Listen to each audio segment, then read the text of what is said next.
Coming straight out the slums, it's the hoodlums. I'm pulling my gat out on all you bums. What's happening? It's the New York Hardcore Chronicles live. It's alive. Mad, yes, but only a madman could have created this. What's happening, everybody around the world? I'm happy to see you, and I hope you're doing well. And I hope you're doing good things, and good things are coming to you. What's up? What's happening? What's happening in that chat? What's happening in the chat room? Hey, Gina, love the hat. Yo, it's getting cold here in New York, and it's cold in my New York apartment. If you might hear my radiator rattling, you know. Brian Bishop, thank you for doing these. Well, thanks for supporting it, Brian. It's my passion. I love doing it, and because people like you support it, I am able to do it. What's happening in Bremen, Germany? Bremen, my kind of town. What's happening in Bremen? Laura Zeitlin, you better be watching this show. Better be watching this show, Laura Zeitlin. You and all the Jersey people, all you old school the Nutley crew, everybody. What's up, upstate Rick? Holding it down, I hope. What's up, John? What's up, Kevin? The whole gang. What's up, Steve? Good to see you. Yeah, it's cold, man.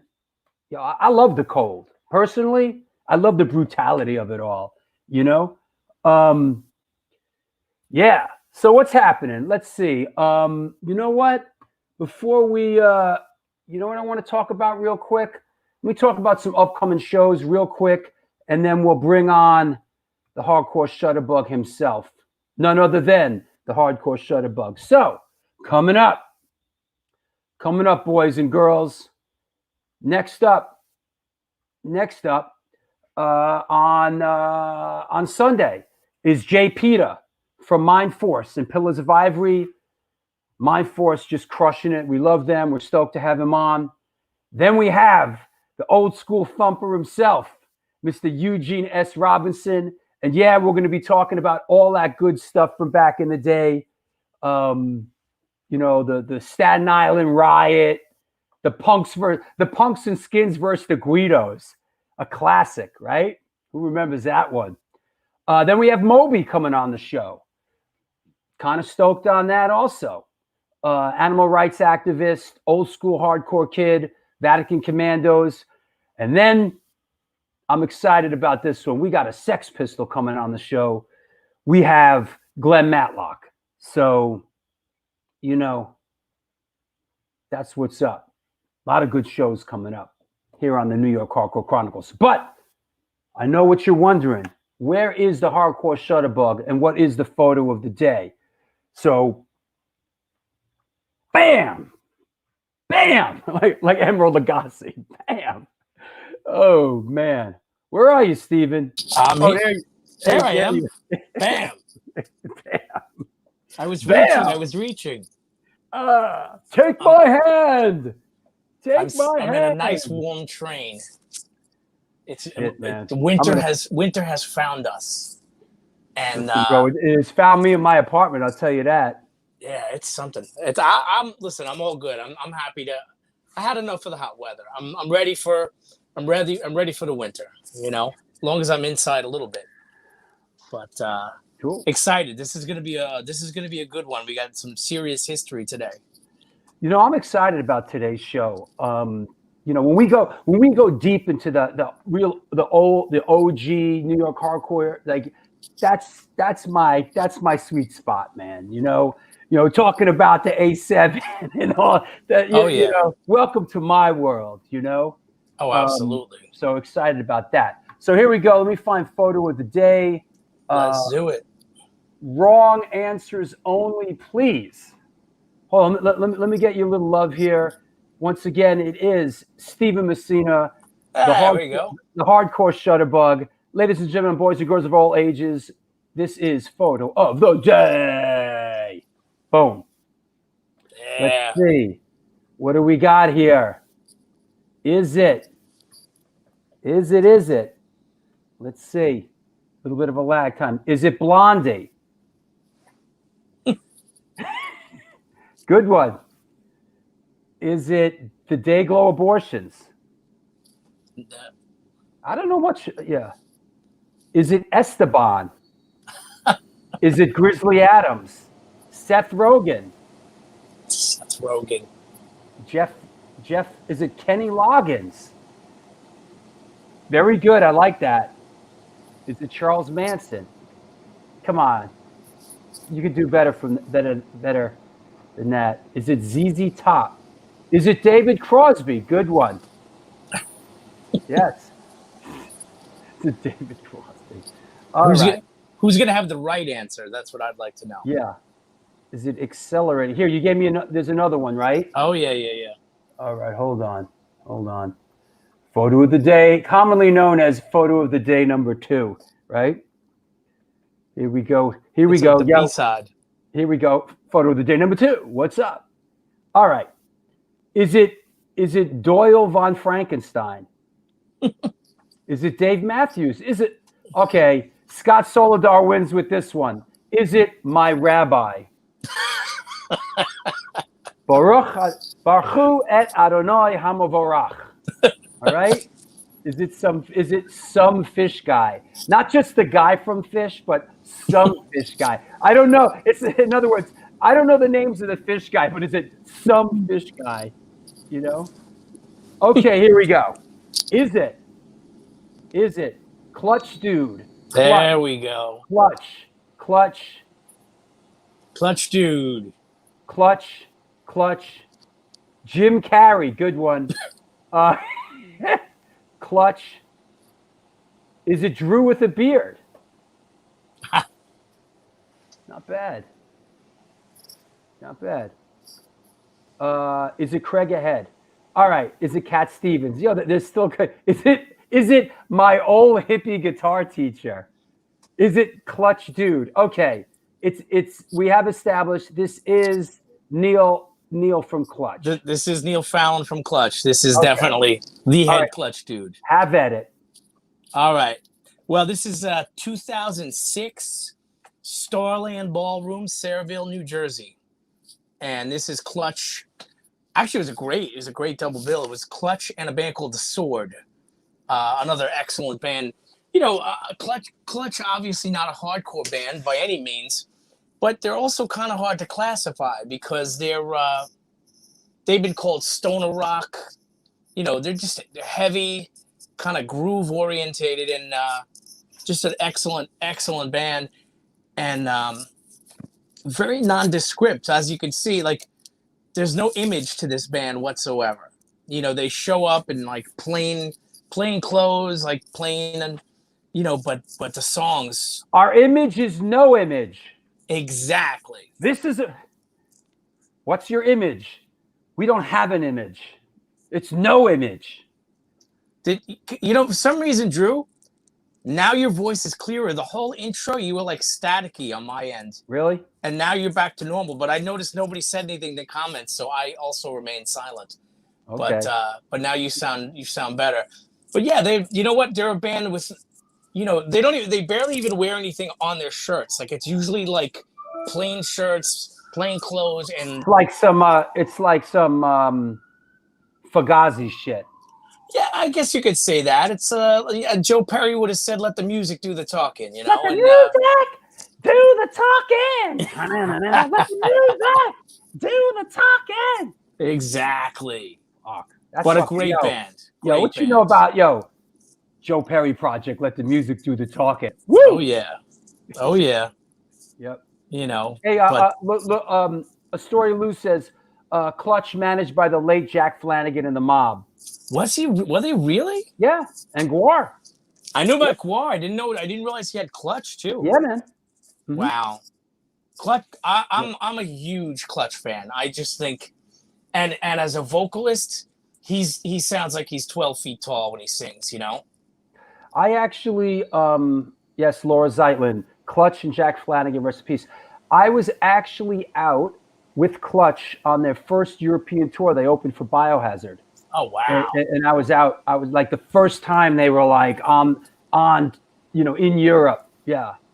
Here you go, right here. Like Gregor says, saw Clutch support Biohazard at the Edinburgh venue. I was there, bro. And, oh wow! And you know what?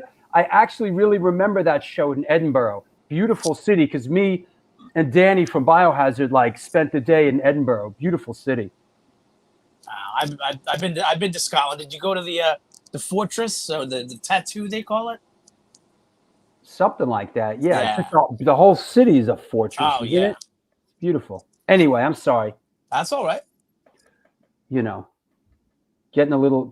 Hey yo, Steve. Any graffiti on the trains? Not today, but yeah, actually, one of these days, you know what I'll do? I'll pull together some graffiti train photos. That'll be kind of fun. Yeah, you know who's asking? That's RS70 UGHC. He's big graffiti guy. He created that New York hardcore logo that we use in the show. Oh, okay. Yeah, big graffiti guy, big graffiti historian, knowledgeable graffiti guy. We do get overtime to clean the graffiti off the trains, though. I'll tell you that. Right. Yep. But so thank you. Yep. But yeah, I remember that the Exploited got on stage with them. Yeah, absolutely. Yep. Cool stuff. Absolutely. Well, right on. Yeah. All right. Cool. All right. I got to go back outside now. Hey, listen, man. Sorry to break up the party here, but get back to work. I know exactly. We'll see you later. You know what my father would say? You got time to lean, you got time to clean. All right, I'll see you in a bit. See you guys later. Let the music do the talking. Man, should know about that. Hey, you know what this is? We're all excited about today's show. It's the New York Hardcore Chronicles Live, sponsored by New York Hardcore Comics, The Organic Grill, the Texas Silver Rush, Chain Reaction Records and Skateboards, and Your Core Hardcore fan page. In the wake of the pandemic, Your Core Chris created Your Core fan page. Utilizing lessons learned over 20 years of being an educator and social worker, he decided to reach out where hardcore punk and the surrounding genre of bands create not only their music, but their message. The interviews are from a psychological perspective to harvest motivation, personal insight, and perspective. Please reach out to them on Facebook or Instagram if you have content to share or if you want to promote your band, even if your band sucks. Reach out to Your Core fan page. Also, while we're at it, Chain Reaction Records and Skateboards. Located in Lakewood, Colorado, is the Rocky Mountain headquarters for all things punk, hardcore, and metal. Established in 2014, they have the largest selection of records, CDs, shirts, stickers, patches, and accessories between Chicago and LA.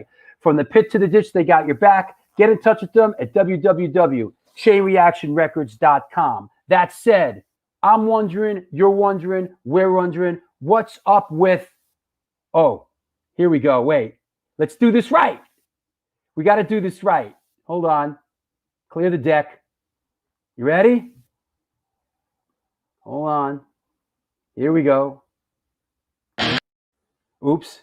Ragbone! Ragbone! Ragbone! Ragbone! Ragbone!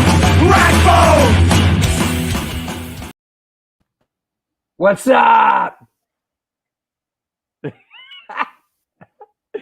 All right, man. Everything rat bones. Right. Part of this, look, it comes an ambulance and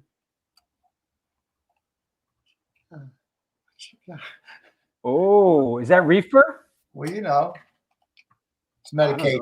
You smoke Nowadays. you still smoke cigarettes, right? I'm really trying to quit, but yeah, I smoke. All right. Excuse me. I thought maybe they might have been cigarettes. No, they're sweet. I love my weed. They're reefer sticks. I ain't ashamed to love some weed. So I got a big thing. Like, I got a lot to go over. You got a big thing? I got a lot to go over today. I don't really have a big thing. I really just want to thank Generation Records this time around. I know I thank them a lot. I really love Mark over there. I just want to let everybody know I had a big toy installment in there. It was kind of slow, so it wasn't really, moving. I don't want to pay free rent, and deal with it all. But I am going to put it, holidays are coming. This Deadpool is going to be for sale at Generation Records, probably till Christmas. If you're in the New York area, it's only going to be $75. It goes for a little over 100. It's a pretty cool Deadpool by NECA. That's going to be in Generation Records. And then also this is going to be in Generation Records. It's like this fly-ass translucent alien, also by NECA. Yeah, I love that, man. Wait. Hell yeah. Yeah, the back is fly. Wow. So yeah, I'm a big Alien fan, man. You know? This is $100. Boom. It's going to be for sale at Generation Records. And I'm also going to have one shirt available at Generation Records also. But you want to get down to the toy of the day here, to the collectible of the day. I have so much, but when you do a show like this and you realize I don't really have a lot, you know, I have so much, but so little. There's so much more to get. So I'm in the flea market this weekend. I'm glad I flea market every weekend. You got to be in it to win it. Hey, can I interrupt you and ask a question? Of course. Question. Is that a xenomorph? Is that what that technically is called? That I did not know that. Yes. That is a xenomorph. Xenomorph. Translucent prototype suit. Robert Forrest. Right on, brother. Only $100. It could be yours, Robert. Okay, I'm sorry. I started. Go ahead, bro. You're on. Yeah, I mean, you know, that's the important thing. I think people think I'm just showing off this junk. It's really for sale. This is like a new venture I've been on for a few years now. I really want to get into just buying, selling, trading hardcore collectibles and toys. That's what I'm into. So you like the AF beanie? Yeah, these are the new AF beanies. They got those at Generation too. And so I'm in the flea market this weekend. I try to stay focused here, folks. I'm in the flea market. I'm not seeing too much in the flea market. It's getting colder. A lot of vendors aren't, you know, out. And the Chelsea flea market is open again in New York City. It's open from 8 a.m. to 4 p.m. every Saturday and Sunday. It's in between Madison and 6th on 25th Street in Manhattan. It's a pretty cool flea market. A lot of cool vendors there. So I'm walking around the flea market. I'm not seeing much. I don't like to spend all my money at one spot when I go. So I'm like giving up basically. So as I'm turning the corner to leave, I see a box full of this stuff.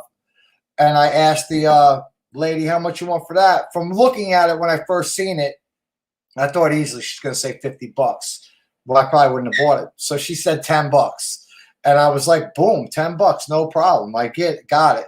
So what we got this week is a pretty cool collectible. I think from, you guys tell me. I wasn't a big fan of this movie, but I know a lot of younger kids are into it. I got the Beetlejuice toy line. I basically bought a whole collection of it. They're kind of like the Teenage Mutant Ninja dolls. Oh, those are cool. Yeah. Yeah. But, you know, I mean, this piece alone is like, you know, $15. So to get it all for $10, it's a bunch of different guys came with it. Crazy headed guys. Hey, the flea market is happening. It's just everybody's just like wearing masks. It's actually, it used to be $1 to walk in, which I thought the lady was stupid because like you lose a lot of customers that would walk through. It's only $1, but who wants to be bothered? So they made it free again. I think it's the Brooklyn flea market that runs it now. But there's a lot of high-end antiques, and there's still a couple of the old deals. Got like junk like this that you can pick up cheap. So I'll just show a couple more of the Beetlejuice. They were pretty cool. They came with their little heads popped off. This one's head pops off. Beetlejuice. Yeah. Beetlejuice. But yeah, the little heads popped off, and there was like a little. There you go. Look, so with no head, you lose it. Yeah, this was the cool piece in there too. The Beetlejuice ride, right? Oh, cool. Yeah, man. And then this was a guy. This guy was the favorite guy, right? The little-headed guy. He was sitting next to when he was going to hell or something. He was sitting in the waiting room. Yeah. And this guy was sitting next to him, and then he was all like, "Oi, oi." Right on. So yeah, Beetlejuice, you know, just a quick way. You know, it's feast or famine out there, people. You know what I mean? But I'm a real gambler. I think for $10 I did well.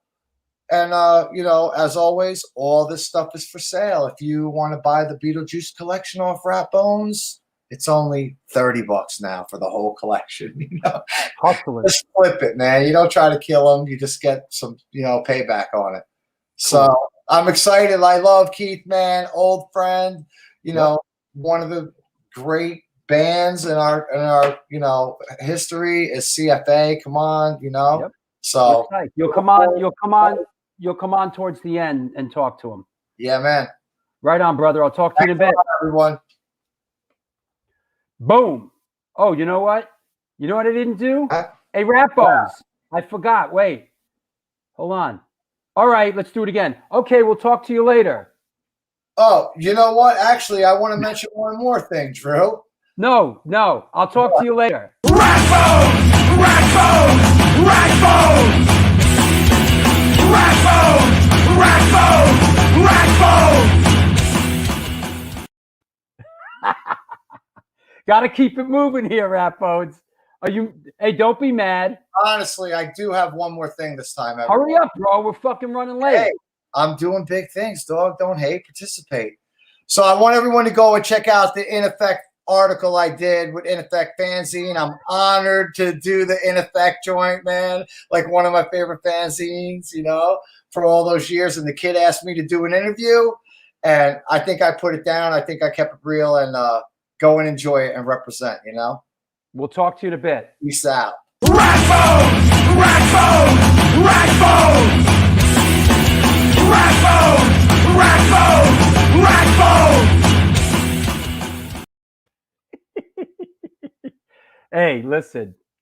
You get what you pay for around here. That's for sure. This is the New York Hardcore Chronicles Live, sponsored by New York Hardcore Comics, the Texas Silver Rush, Chain Reaction Records and Skateboards, Your Core Hardcore fan page, and The Organic Grill, which is a vegan restaurant located in the East Village of New York City at 123 First Avenue, featured in New York Magazine, the New York Times, and Veg News. Their dishes have won numerous awards, including Best Veggie Burger. They make their own cheeses, sausages, and burger patties, and every dish on the menu can be made gluten-free.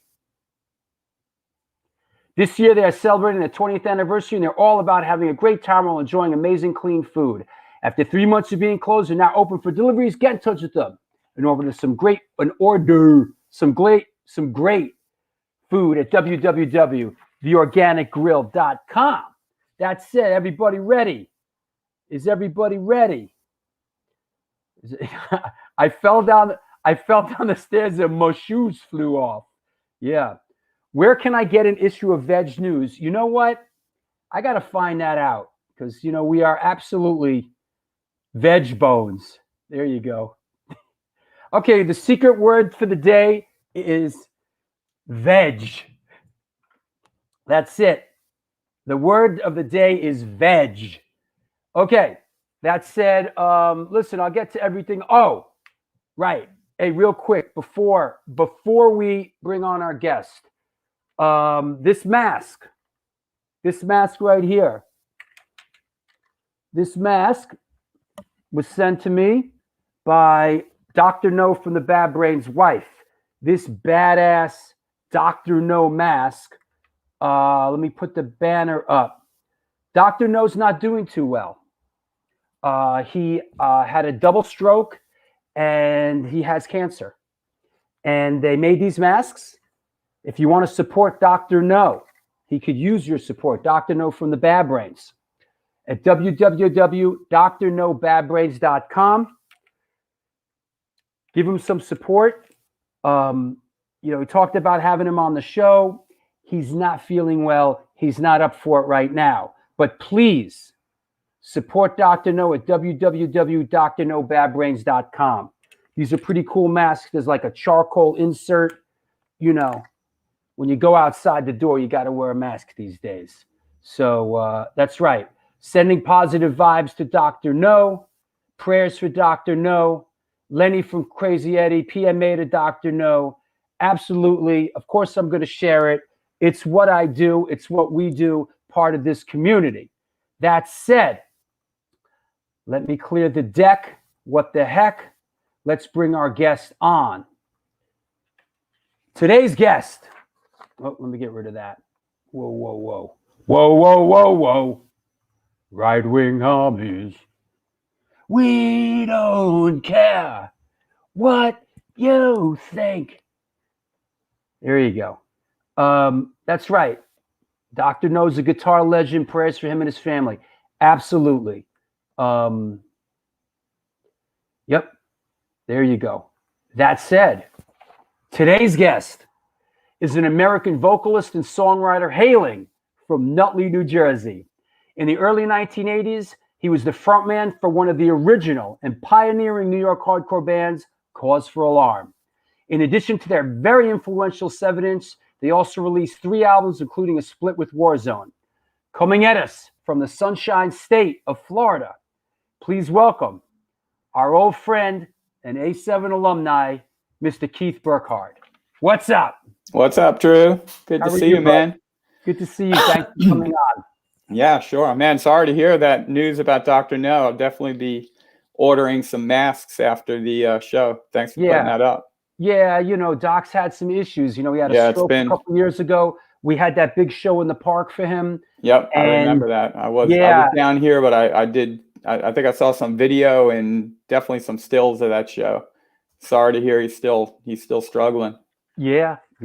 So, hey, let's jump into it. What's the latest with you? How are you doing? Since the zombie apocalypse hit, what's going on? Everything's, pretty good. I mean, all things, considered, just staying healthy, trying to stay, keep virus free. Just I got family's good. I mean, just nothing overly exciting, just, hanging out and living life. Right on. So let's talk a little bit about where'd you come up, where'd you grow up, and how did music come into your orbit? Did you grow up in a musical household? Tell us about it. Definitely. Well, not really. I mean, we had, I grew up in Nutley, as you mentioned. And I'm glad to see, I always wondered who wrote those intros. So I'm guessing it was you.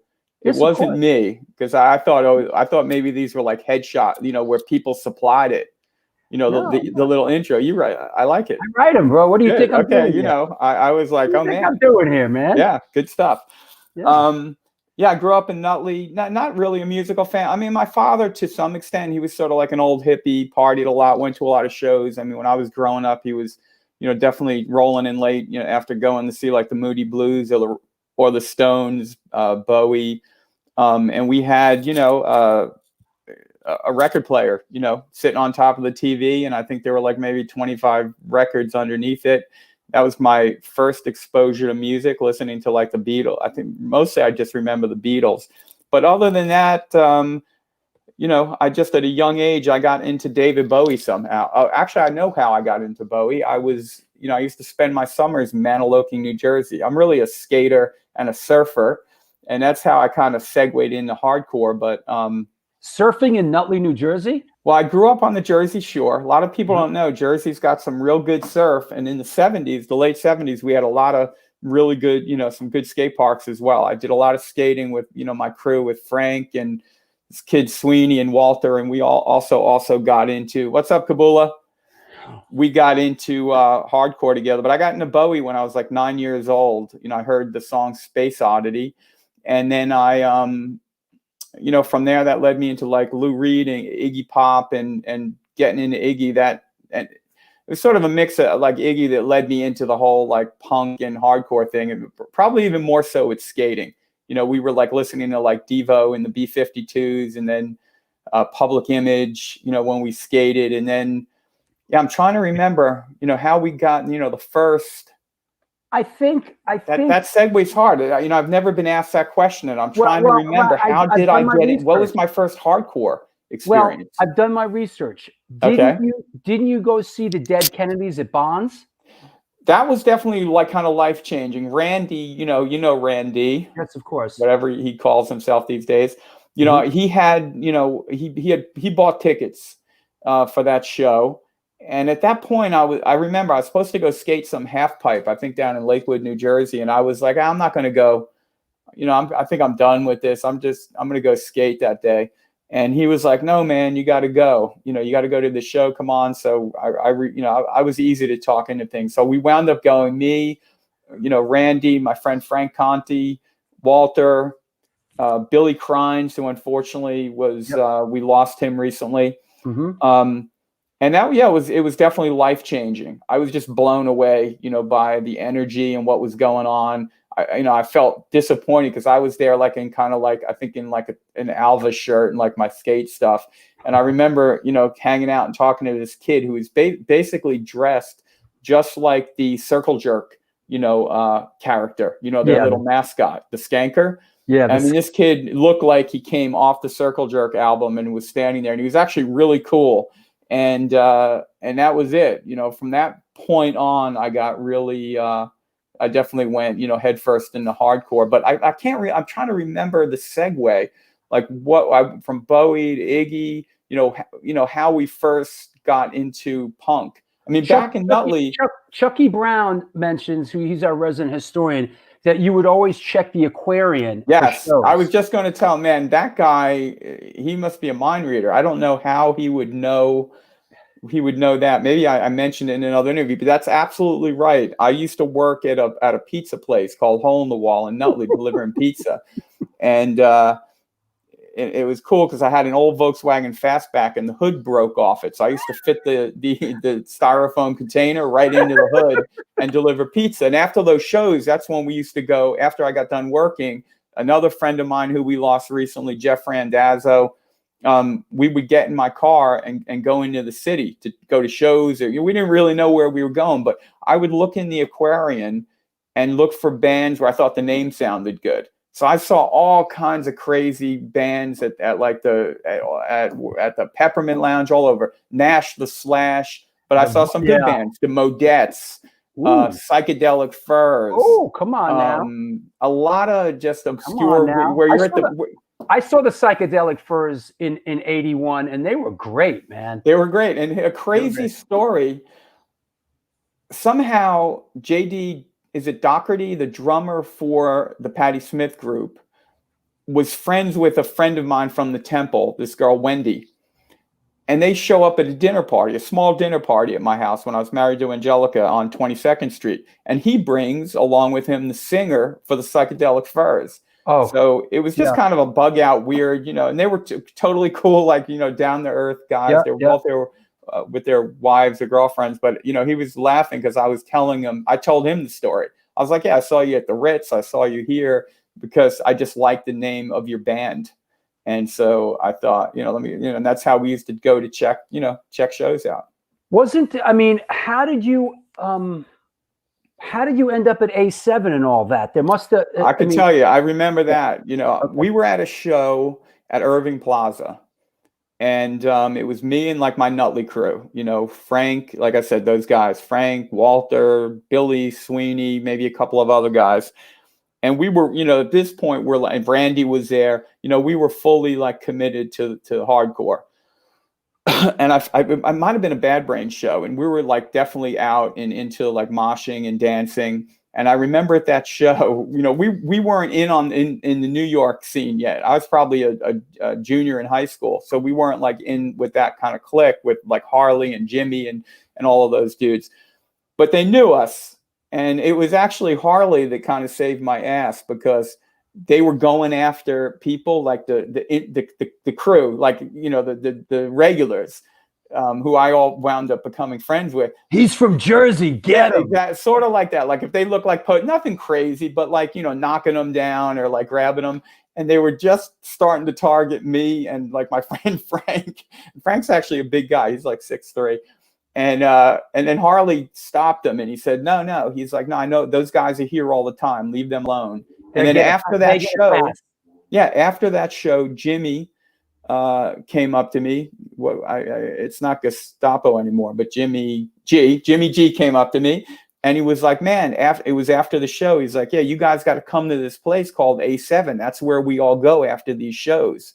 We'd been going to shows for probably 6 months, and we were at every show. And there it is.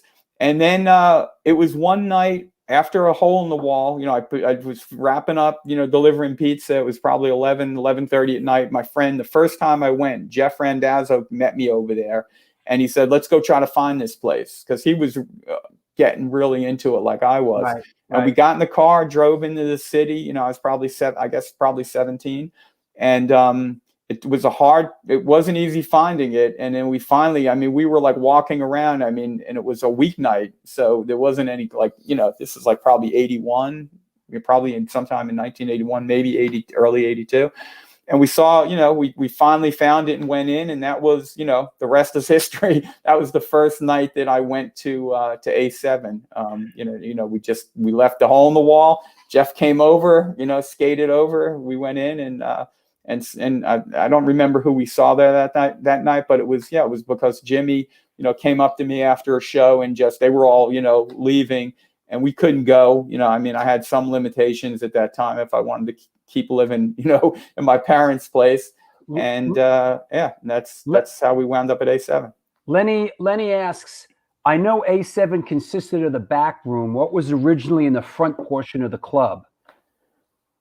Well, is the front, are you talking about the front? To me is where the bands played. And then there was a bar in the back room, but I didn't know. I mean, the back was the bar to the right, and the bathroom was right in front of you. Yeah. I don't think there was any more to it that I remember. No, that's it. There was a bar in the front, and Doug Holland was a bartender. Doug Holland was the bartender and you know, Jimmy G was a DJ, and Ray Bees worked the door, and you know, the room is the same room where we still do music. But there was a small red light over the door. The red light, that's what we were looking for. I don't know if it was on that night, or maybe it was, and we finally spotted that red light. But you know, that's how it was described to me. Oh, got to shout out Adam Tracy. What's up, Adam? What's up, Adam? Hope you're well, buddy. Adam from the Young and the Useless checking in. What's up, bro?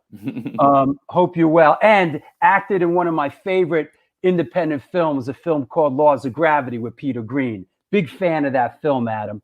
So, okay, cool. So that said, you guys start coming to shows, and you sort of connect. You're connecting with people, and I have. Let me find, where is that? Where did I put I gotta find the flyer. You're going to A7 shows. I know you mentioned Crucial Truth, which is a band nobody mentions really as being. Yeah, they were like a big deal. They were like a big deal on the scene. They were, I mean, for lack of a better word, like kind of more of like a professional outfit. Everybody knew how to play their music, their instruments. They had a really good singer. I forget the singer's name. I used to hang out with the bass player a little bit. Like, he knew I was a little, at that point I was coming into shows a lot on my own. I was a little more committed than some of my friends, back in Nutley. And I didn't know like a lot of people really well, but I was at a lot of those shows and different, but I remember, I think it might've been Eric was his name, the bass player. And he'd take me around and we, go to people's apartments to hang out and, different shows that were going on in different places. But yeah, Crucial Truth, another band I really liked and you don't hear a lot about are the Headlickers. One of my favorite bands. A lot of fun, throwing cherry cigars out into the audience. I think at A7. I mean, they were always a lot of fun. Laura Zeitlin says Derek Graham was the bass player. Yes, Derek. No, okay, right. That's right. Yeah, Laura would know. What's up, Laura? And Crucial Truth was Alex Mitchell, who went on to sing for Circus of Power. So okay, I knew that one of those guys did. Yeah, that's right. Now that but yeah, they were like a pretty big a band that was prolific. They were playing a lot of shows. There weren't a lot of local New York bands then. You had the Beastie Boys playing. You had Kraut. You had Kraut, of course. You had the Headlickers. You had the Mob. You had Crucial Truth. Heart Attack. You had Heart Attack, one of my, that was Heart Attack were one of my favorite bands. I think I came on as a fan and chimed in that I had God Is Dead painted on the back of it was sort of a fake MC jacket. It was the weirdest thing. It was made out of neoprene. I got it from my friend Walter's. It was Walter's grandfather, so the thing was ancient. Nice. And I painted and I used to deliver pizza with that on. So when I turn around, they'd see it. I was 17 years old, just a crazy skater kid. I didn't think too much about it. I hadn't, read Nietzsche, but at this point in my life, I just thought it sounded whatever. And then finally, I think somebody at the pizzeria, some old Italian guy that was, used to come in a regular that I knew. He's like, you're going to get killed. You're going to get shot wearing that thing. And I was like, out here in Jersey. Yeah.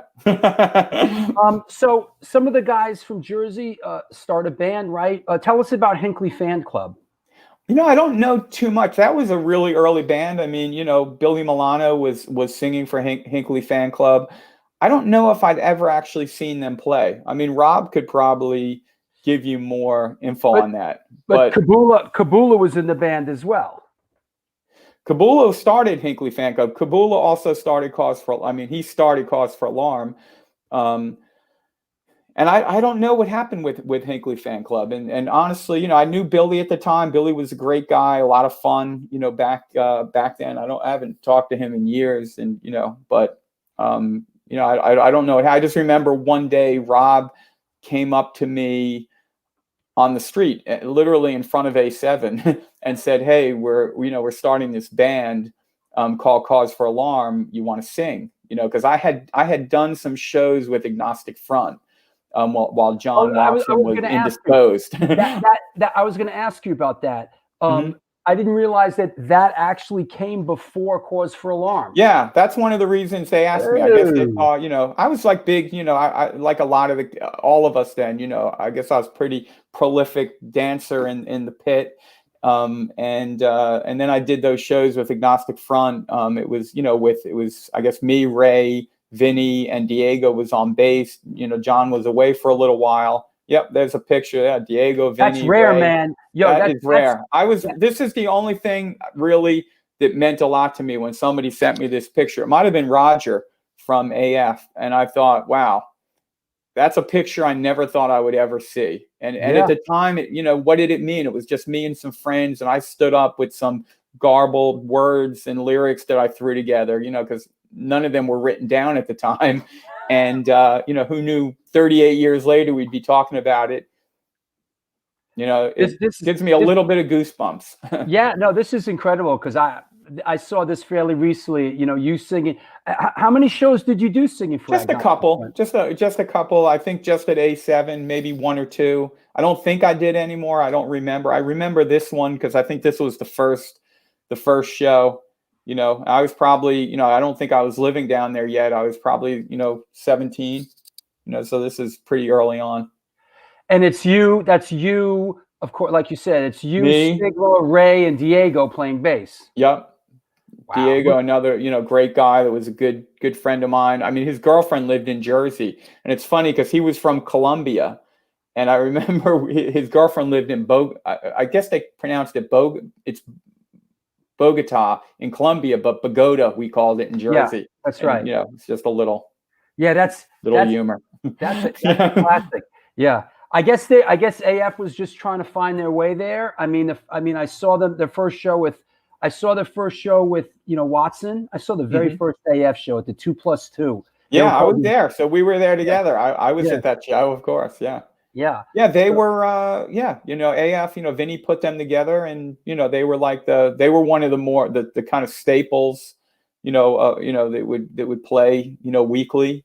And then a short time later, I guess we got together. And then, CFA and Agnostic Front, we played, I feel like we almost played every weekend, either at A7 or at CB's. We were always jumping up on stage at the last minute, and that's what was so great about those days. It wasn't, we'd play shows at 3:00 in the morning to 10 people.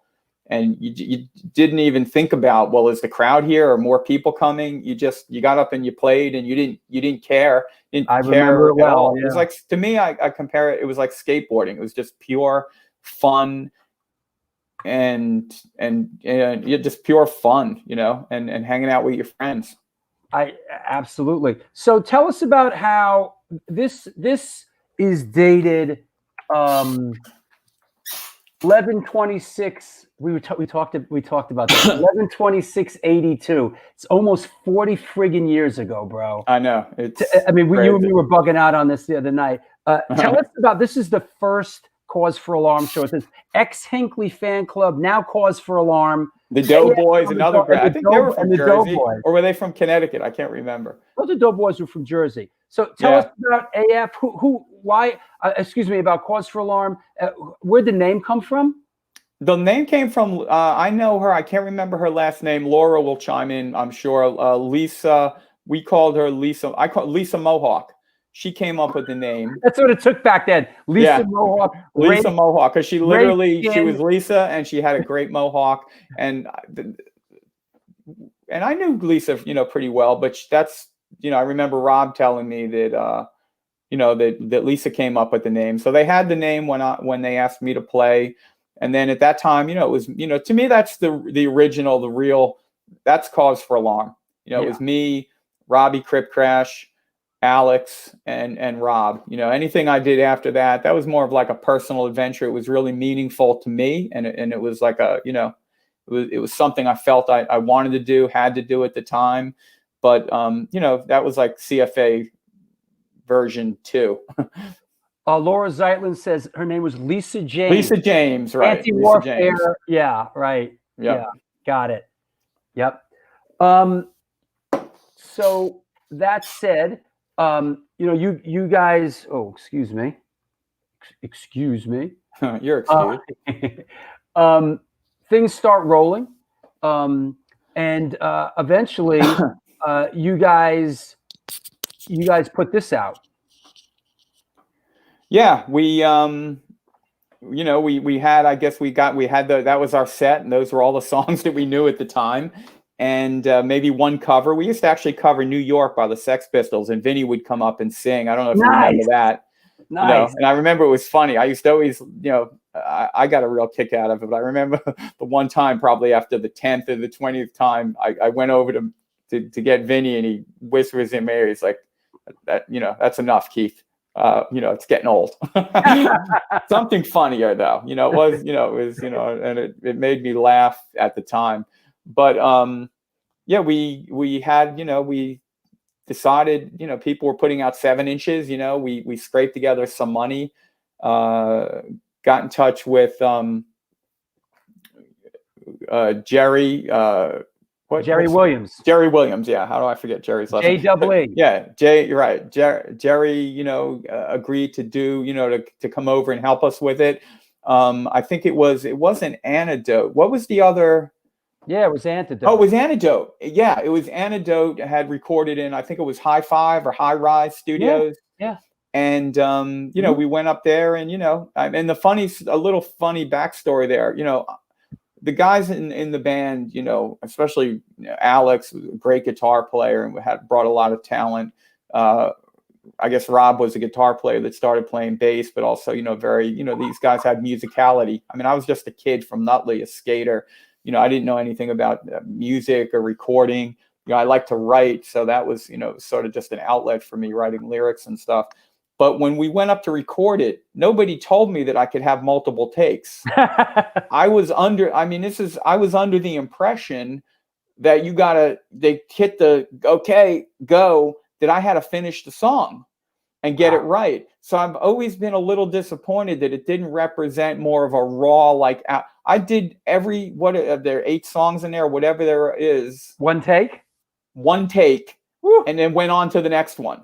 Because I didn't know that you could stop and cut things in, and you don't like that, wind it back. So nobody told me.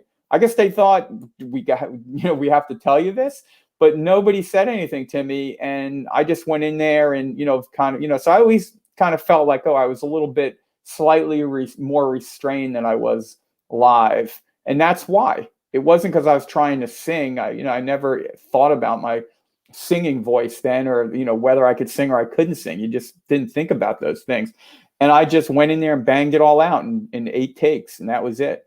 And I think that's part of the inherent charm of it. Honestly, is in a lot of those early and listen here, I speak on New York hardcore, but on a lot of those early New York hard, and that, I think it's universal with all this early hardcore stuff, but we're talking New York hardcore here.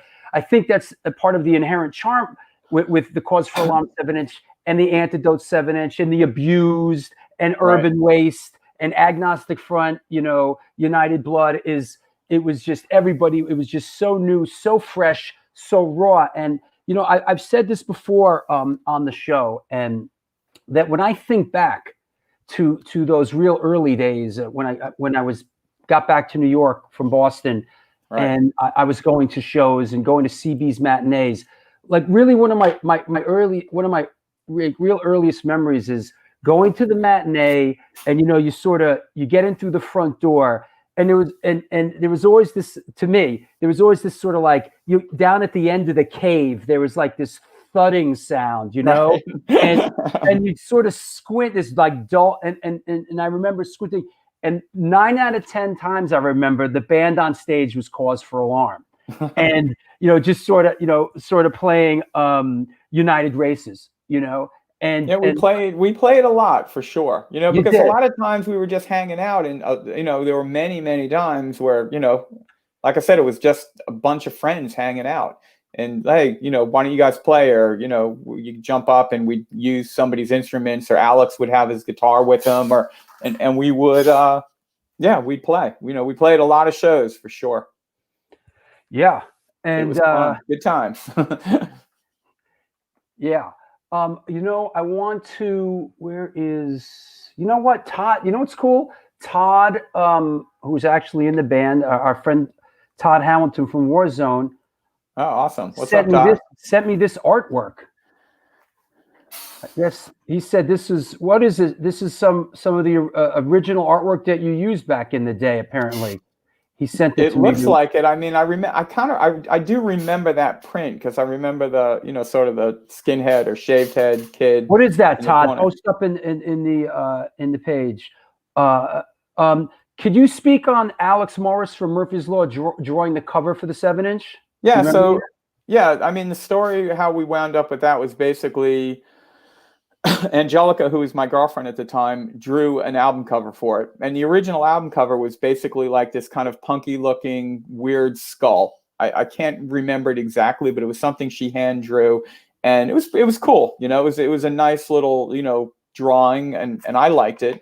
And I showed it to like Alex and the rest of the band, and they were like, this doesn't represent us at all. Like, we're not using that. Forget it. So I guess I knew that Alex was having a little, like an art show or a little gallery show. I think it was on St. Mark's in some little gallery or a store where his artwork was up. And I walked in, and that drawing was on the wall. And I said to him, wow, that's cool. What's the story with that? And he said it was something he did for a magazine, and it's British soldiers pulling a Northern Irish protester, I think literally by the hair. And I was like, can we use that for our record? I need artwork, because we needed it like in a couple of days. And he was like, absolutely. And and that was how we wound up with that artwork, which has really become quite an iconic image that is associated with New York hardcore. I want to ask you about Apartment X. Mm-hmm. And for those out there, I was just talking about that place, trying to explain to somebody how we lived there. Tell us about it. I'll dig up a photo. So I guess, I was just about to turn 18, and, I decided I wanted to be, hardcore is what I wanted to basically do. And I wanted to be part of the scene, completely, and immerse myself. So I gave up on any plans of going to school. And Tony T-Shirt and I got together, I don't know if you I'm sure you remember Tony with the cast. Yeah, Tony. And he was from Jersey. I forget where, but he was from Jersey. And we drove into the city. I think he used to get the Village Voice over on Astor Place on like Tuesday at like 3 a.m. It used to come out. And we looked through the paper and found, it was actually the first place that we found. I mean, what did we know? I was, like we were kids, and we drove over and, went down. The guy took us down into a basement with no windows. And where was the whole place had just been, it was I think it was 188 or 186 Norfolk Street, Norfolk, near Houston. Right on the corner of Houston? It might have been 2 in. I think there was like a what was that? There was a store. It might have been like a cemetery, or a place that sold headstones. on Right. the Oh, yeah, on the yeah. corner, right? Right. And then we were one in from that. So we were one basically south of Houston Street, or one building in.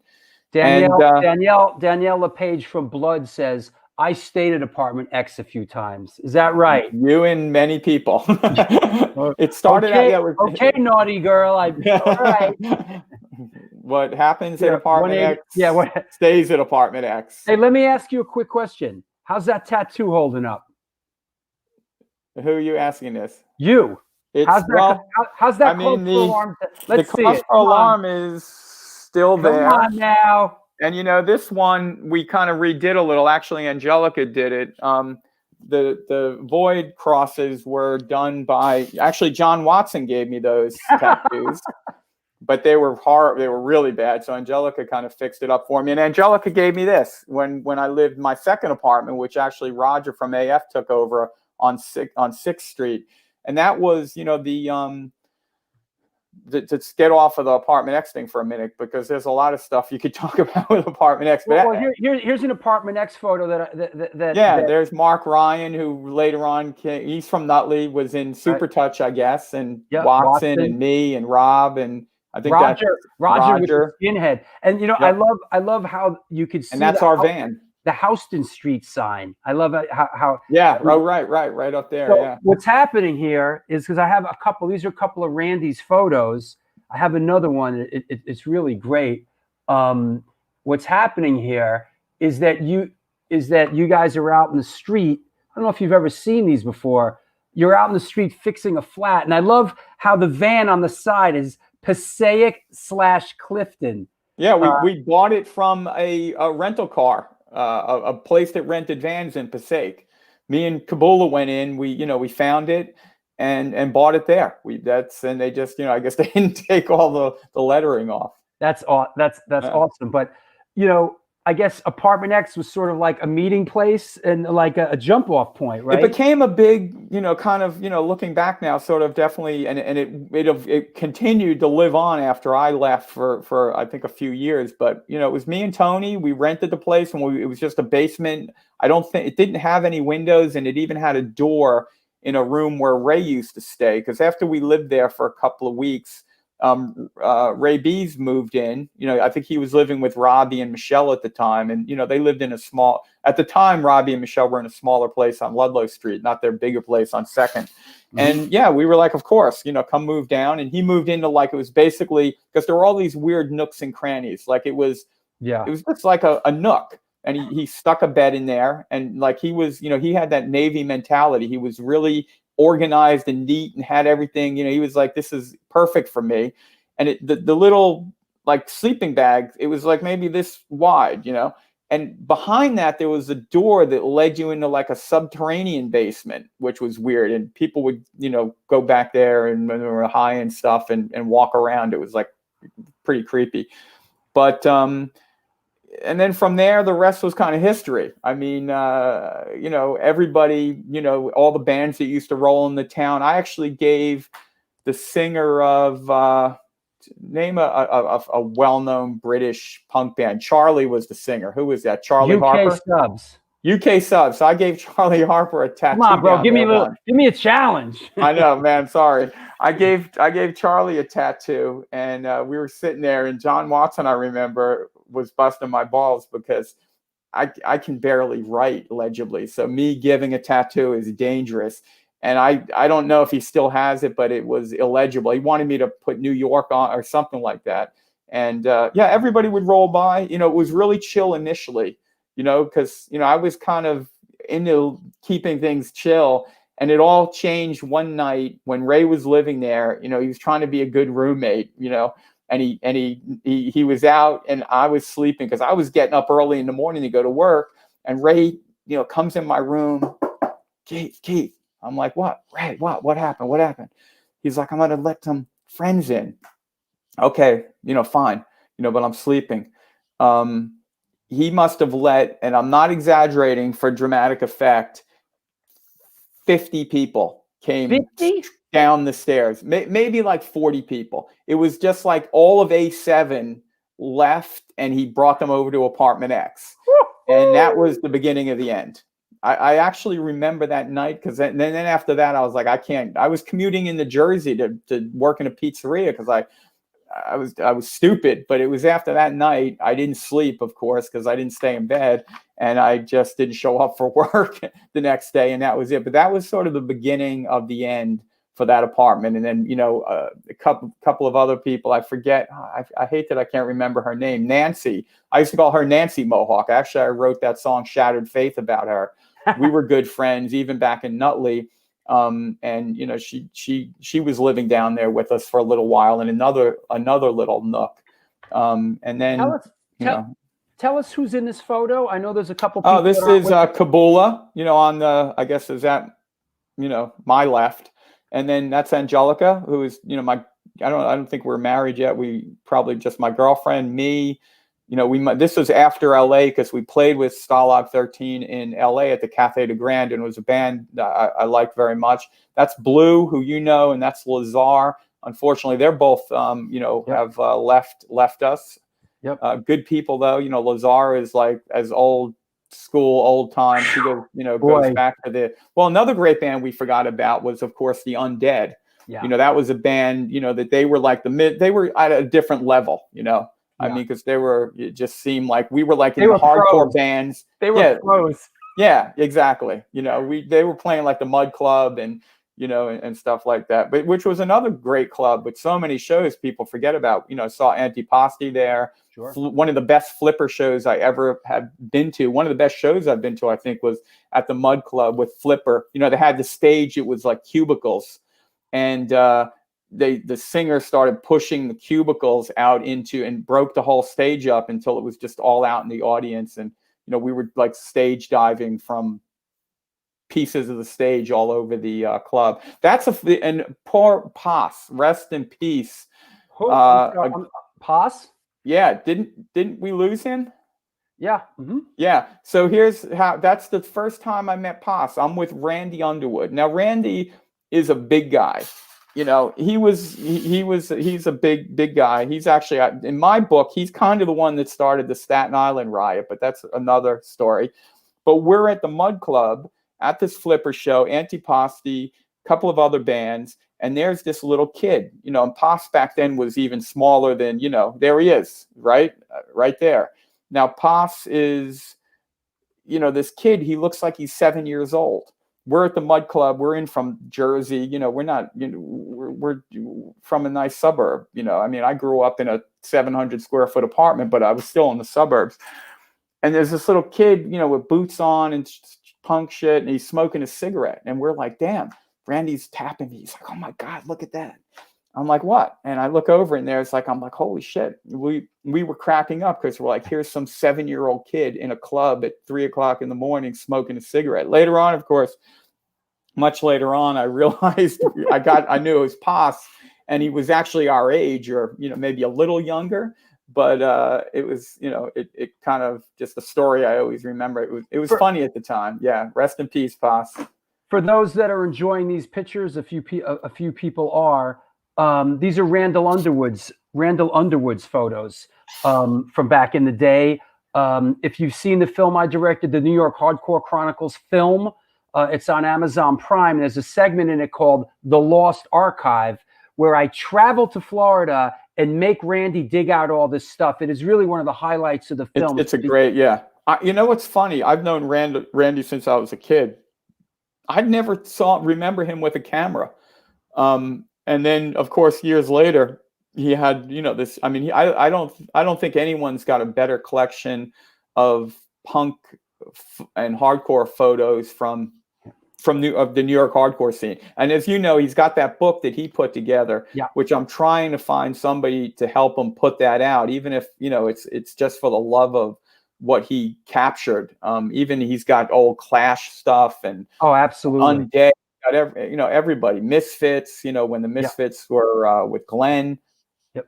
It's just an unbelievable collection of photographs. And I didn't, like I said, I never remember him with a camera. And as he's got an archive of photographs that's nobody has what he has. I love shots like this. It's like I love, and when I explained it to Randy when I scanned his photos. band photos, guys on stage are great. But what I really love are lifestyle photos like this. People hanging out, because there's a lot of photographers that went to shows back then and just shot bands on stage. Right. But he has a ton of this, which is, I agree. These are the ones that this really is at a Hare Krishna festival in the park exactly. And they put on because, it started to seep into the hardcore scene, when John, came back, and, that's the old president of the Brooklyn Temple. Yeah. I remember this. Is in the back. Yeah. I remember this day and hanging out there, because either to the left or the right of me are the guys from DRI. What's up, Norman? That looks like Grace Blitz with Jefferson Airplane on the right. Yeah, it does. You're right. But but the guys from DRI were there that day as well, and I remember it because I was. That's when people started, especially some of the people in our band CFA, were kind of distancing themselves from me, and one of the guys from DRI was talking to me. But anyway, that's let me take a break. Let me shout out the sponsors, and we're going to come back and let's talk about Krishna consciousness a little bit. What's happening? It's the New York Hardcore Chronicles Live, sponsored by New York Hardcore Comics, The Organic Grill, the Texas Silver Rush, Chain Reaction Records and Skateboards, and Your Core Hardcore fan page. New York Hardcore Comics opened back in 2013 when lifelong friends Debo DePro and Lee Fraley combined their collections and obsessions for comic books, punk rock, toys and statues, magic, The Gathering, and all things horror. The store is located at 117 Main Street in lovely Dobbs Ferry, New York. What's up, Adam Tracy? If you want to support them during this pandemic, please contact them via email at newyorkhardcorecomics@gmail.com or any social media channel for an exclusive store package. Also, lest we forget, our man, Joe Ramini, and the Texas Silver Rush, which is a jewelry design firm and boutique store located in the birthplace of the Texas music scene in Fredericksburg, Texas. They specialize in working with musicians in all genres to design and create unique one-off pieces, as well as to design them for stage, album covers, promo, photos, and social media exposure. Their client list includes Rock and Roll Hall of Famers Greg Rollet, Ringo Starr, and of course, Agnostic Front. During this current pandemic, all information and online sales are being taken at their Facebook and Instagram pages, and of course, www.thetexassilverrush.com. A few other things I want to mention. Don't be scared, kids. A couple other great shows coming up. Lest we forget, Let's Get Down. Coming up on Sunday, December 6th, we're breaking out the big guns with Mike Judge, Youth of Today, Death Before Dishonor, and of course, Judge. Then, December 9th, super excited, Miss Nancy Burrill is coming on the show. She has a new book, I Am Not Holding Your Coat. We love when girls, women, gals come on the show. Absolutely. After that, from the Crumb Suckers and Propane, on Sunday, December 13th, is Gary Meskel. And then Wednesday, December 16th, is Todd Morse from The Offspring, H2O, and he plays with Juliette Lewis. Maybe we'll get Juliette Lewis on the show. That'd be cool, right? I think Juliette Lewis would be a hoot on this show. Yeah, man, the lineup is stacked, man. We're not listening. What do you think I'm doing here? Other than freezing my ass off in this New York apartment. Do I think that Al will be making an appearance with Nancy? Probably not, but he'll probably be standing over her shoulder. So, that kind of thing. Yeah, man, judge like a motherfucker. Yes, Nancy's coming on the show. We're excited about that. Also, I want to mention a couple of things. My Patreon page. Don't be a Hatreon, join Patreon. That is how you can support the show. Please, there's the address, www.patreon.com/Drew Stone. It's our community within a community. I am imploring you to go check it out and support the show. Doesn't magically happen. Work hard on this thing.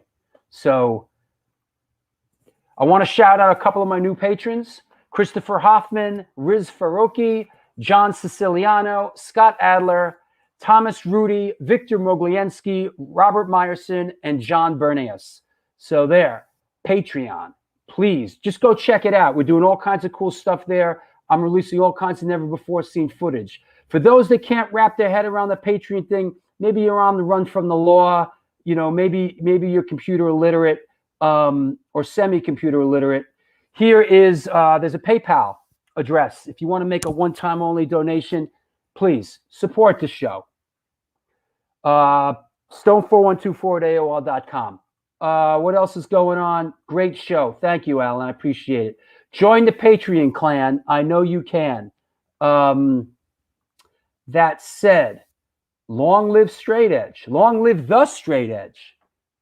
Is it the straight edge or is it straight edge? You know what?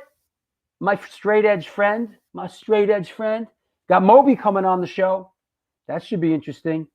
Pity the fool who don't support Drew. Absolutely. I mentioned the Dr. No masks. Dr. No is not doing well. Please support him. www.drnobabrains.com. What else? Oh, the merch. What's up with the merch? Listen, underneath this, the merch is now integrated. It's integrated with the show. So please, we got the New York Hardcore mug, the leggings, the holidays are coming up. We got the do good things, the good things will come to you, all kinds of stuff. So don't be shy. You can buy the pillow to prop up your girl's ass. You can buy the leggings. Think about your girl, you bum, and buy her something. Underneath there. Where's the link? Let me put the Lancelot link up there. Hold on. Where is the link? The link. The plane. Where is the store? Hold on. I'm sorry. Give me a second. Go to the store. Here is the store. All right. I'm putting the store in the chat room. All right. There's a doggy hoodie. I know some of you guys like to put on that doggy hoodie. What's up? So there you go. I think I'm covering everything here. What happened to... Aha! No, I guess we did all that, huh? Wow. Maybe I'm just excited. I'm excited about our guest today. That's what it is. I think I covered everything, right? The Dr. No masks. If you're watching this in rerun, there's a button right there. Subscribe to the show, will you? So you get notifications on your phone. For Christ's sake. You love that I reference Lancelot Link, Secret Chimp. I know. I'm working on the leather and the fishnets. Is Jim Carroll still alive? No, he's not. Those are people who died. Jim Carroll was a poet, and now he's dead. Those are people who died. Yeah. All right. PayPal's easy. Patreon too. All right, all you lurkers, man. Calling out all you lurkers. I'm calling you out, you lurkers. Come in from the cold. All right, enough being kooky. Enough being kooky here. Let me clear the deck, and let's bring our guest back on. Okay, one more. There you go. I feel like I'm forgetting something. What am I forgetting? The world is in total Armageddon, and it's all going to end soon. So enjoy the show while you can, and let's not talk politics. Let's have some fun, and let's bring back on our guest. I don't know what it is, man. I'm just a little giddy, a little kooky today. Glad you're in a good mood today. I'm happy you're on, You're bro. always in a good mood, though. I am. Got I'm that excited. PMA. I'm excited that you're coming on because I know you don't do many interviews, bro. So I appreciate it. First one in maybe 15 years. Hear that? And I really, did it for Drew. Thanks, man. Just like chatting with old friends, so it's easy. It is. So let's talk a little bit about Krishna consciousness and how'd that come into your life, and talk about the kind of the schism that it put in the band and kind of was really paramount to you splitting with Cause for Alarm. I mean, ultimately, I ran into what's up, Buckle? My brother Buckle. That's from I don't know if he's in Switzerland now, but from Germany. From I want to remember his town. Give me a clue. Give me a clue. He'll tell me. He'll tell us. I mean, I can't. Right. It's right on the tip of my tongue. But okay. He was our tour manager for all of our shows over there, all our different tours. But anyway, yeah, good old friend of mine. I'm glad glad to hear from him. Cool. So Krishna, I mean, yeah, basically, John Joseph. He's in Castle. Castle. Is he part of the Castle crew? Isn't Rikers from Castle? Rikers from Castle. Yeah, sure. I remember Castle. Sure, go ahead. I'm sorry. I met John, on the scene, and after I think he was even actually may have been for a little while living in apartment X. He definitely was living in apartment X at one time, but we wound up becoming friends and talking a lot. He had come back from Hawaii. I think he was living on a farm there, an ISKCON farm. And, very long story short, he gave me some books, and, one night after a show, he came to see us play, because I'd been like, oh, you got to come check out my band. And, he never really showed up because, he was living, going to bed at 9:00 at night, on a different time frame than the rest of us. And he came to one show, and I remember though, after the show, we were smoking some weed in a vestibule next to where the old Pyramid Club was. I love it. I love. And then he started dropping some serious philosophy on me, like again. But I always had that interest. The interest for me was definitely always there. I was always looking at the big picture. A lot of people like to say thinking too much, but we're living in this incredible universe, on this incredible planet. Just always, it was something that I thought a lot about, even as a little kid. And I just couldn't connect to the Bible so much, and other philosophies that I had studied at the time. And then I started rapping with John, and he talked about Krishna. That was the first night I remember. It was like a cold night in like January maybe, and I heard that name in probably like 1982, and he gave me a book called The Science of Self-Realization, and I read it, and it was sort of right up my alley, so to speak, because I was into the science stuff and then the spiritual stuff, and this sort of blended it all together. And then slowly but surely, I just continued. It became a bigger and bigger part of my life. A lot of reasons why there's not a lot of photographs of me is around the scene. So I think sometimes I was by that time spending a lot of my time at the Temple in Brooklyn with John, or on Saturday nights and Friday nights, and yeah, I mean, just and that's what ultimately led to the band really, causing that initial tension in the band, especially, Robbie Cripcrash, who was a great guy. We kind of butted heads on that, He was an anarchist. He was an anarchist and an atheist and not into religion at all. Yeah. And, I wanted to use, I was a very excitable 17-year-old who all of a sudden it's a deluge of this. It's like, the sunlight and, shining into my life, and I wanted to talk about it. And honestly, I was a little bit fanatical, and I wasn't handling things the way I would handle them now. But I was, at the time, I was just a very opinionated 17-year-old or 18-year-old, and I wanted to incorporate. I was talking about Krishna consciousness on the stage. Actually, the song "In Search Of" on the 7-inch originally had Krishna in the lyrics, but I took that out. But it was written about, my experiences with Krishna consciousness. Wow. So I it goes back that far to even. Wow. Yeah. That's when it started, and then slowly, chiming in. Look who's What? chiming in. Randall Underwood. Randall. All right, buddy. Randy used to bust my balls more about Krishna consciousness than probably anybody. Even when I lived in the temple out in San Diego, where he was going to college, he would literally, and he'll tell you this, I would be heading out the house with Eli, my son, to go to Mangal Artik, a morning service at roughly, we're rolling out at around 3 a.m. And they would be rolling in from being out all night, and we'd cross paths, Cool. So what's up, Keith? My brother, Keith Taylor. Oh, is that right? There you go.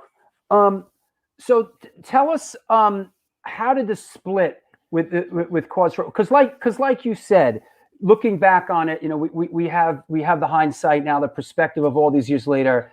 In a certain way, that was really the end of the original Cause for Alarm. How did that come to an end?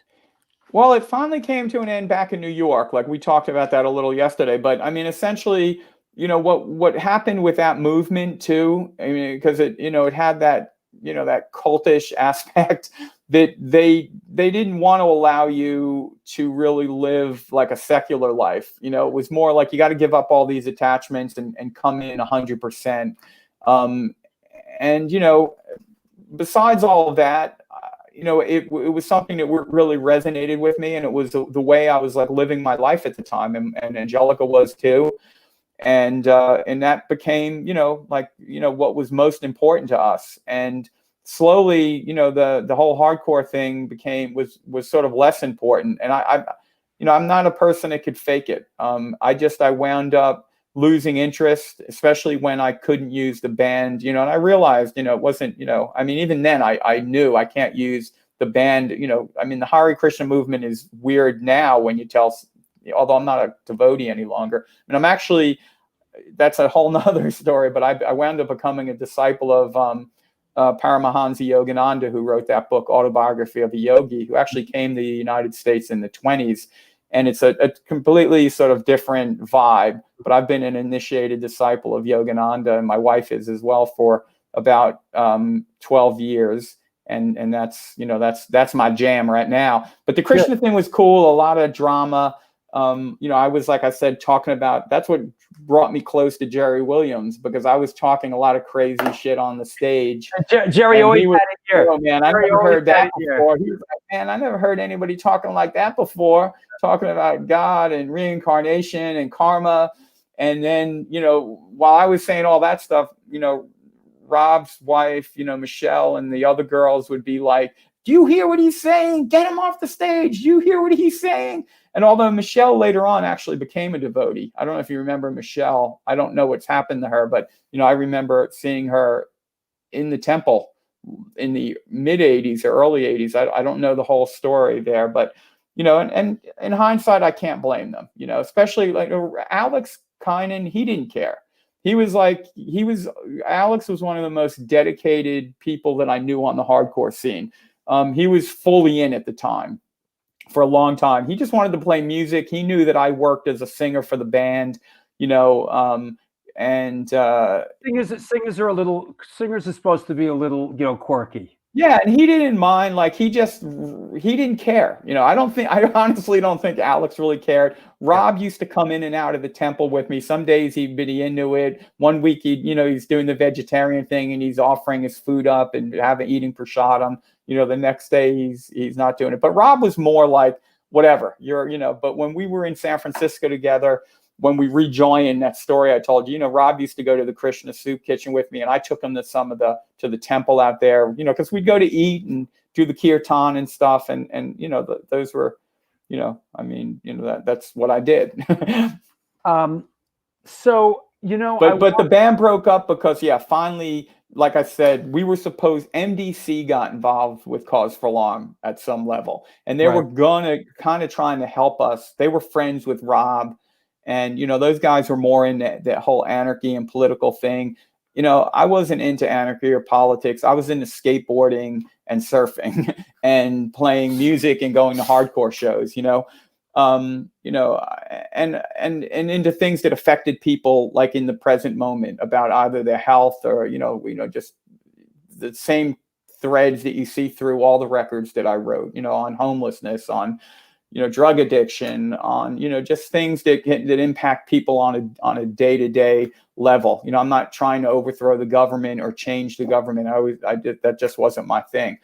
So, we were set to go on tour. We were going to go out to San Francisco. We were invited by MDC to go out there. We were going to share a vat with these vats was a squat where people lived out there with DRI. And they were old beer vats. Beer vats, yeah. Like, so it was a very cool size of my place. studio apartment.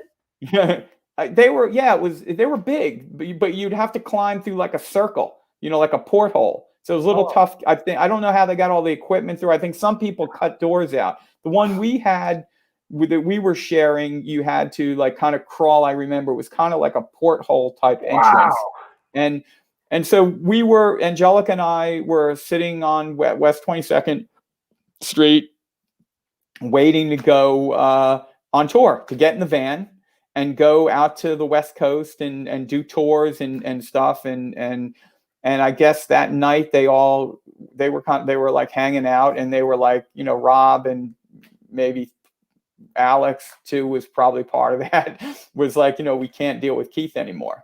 And so, it's 9 o'clock. They're supposed to figure it out. It's 10 now. It's 1. Finally, somehow Kabula reaches me. This is way before cell phones or anything at the house.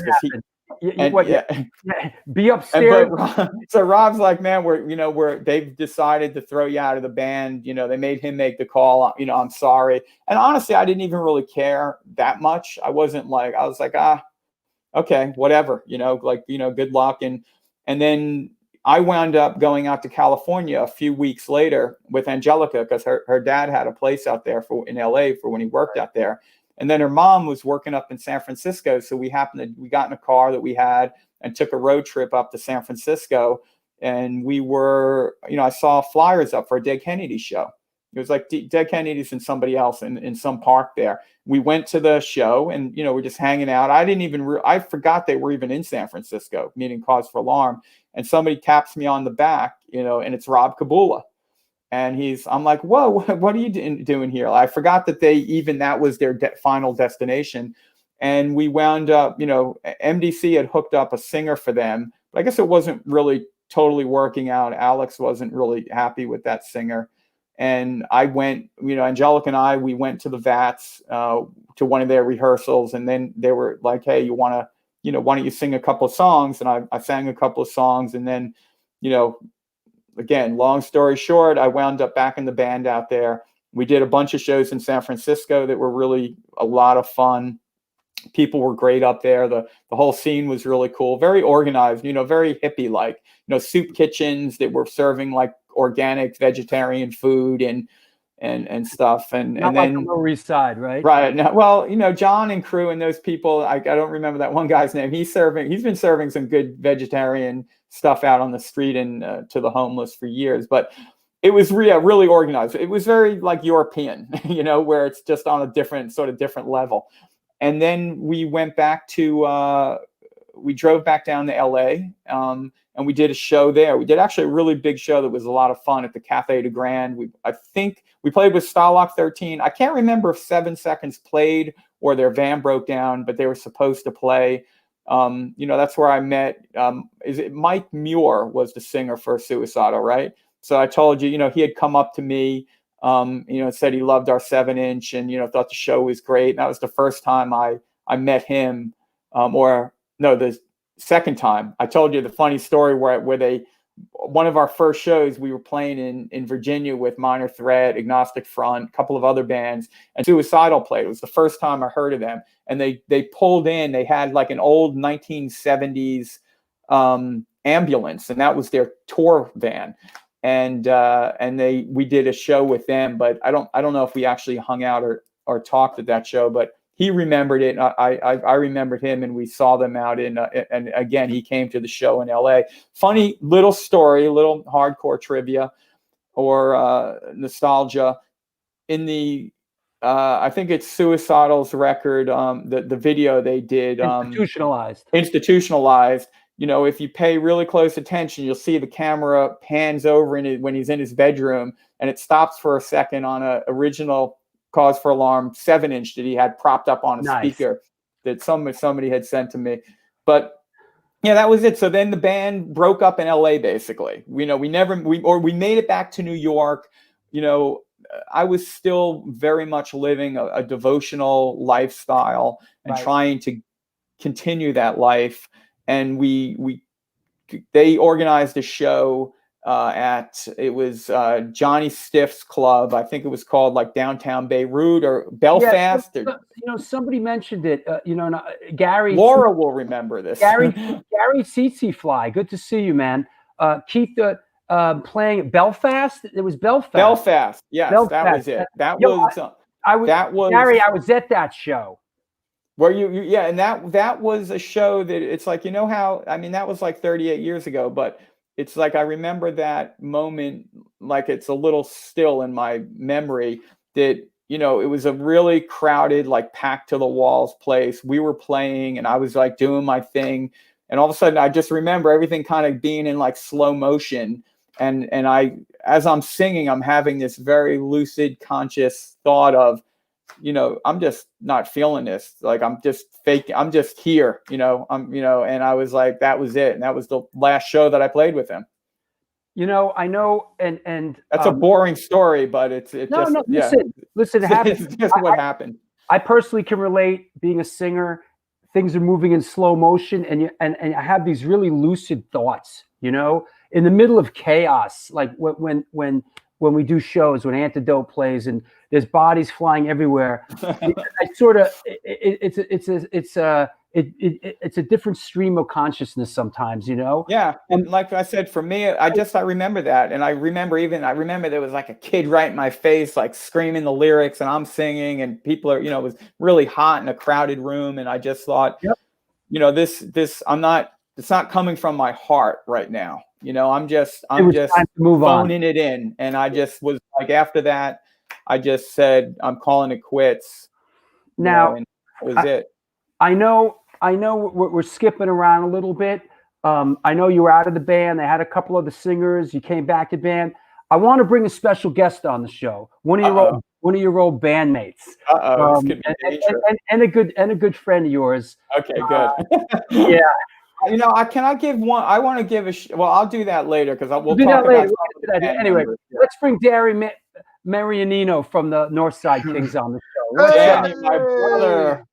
Look Man, I didn't get to you yet because I got some good Danny stories. I mean, all good ones though. I thought you look great. How you doing, Danny? Brother. Doing good. I'm smoking a Drew Estate cigar for Drew Stone over here. Thank you, brother. The infamous Danny. Keith, you look absolutely unbelievable. You look great too, brother. You still look young. You got hair. It's a whole thing you got going on. You look the same too, man. Honestly, you do. A lot of people don't know this, Danny, but you played guitar in Cause for Alarm for a while. And he's on that record that I sent you, the Birth After Birth. Birth After Birth.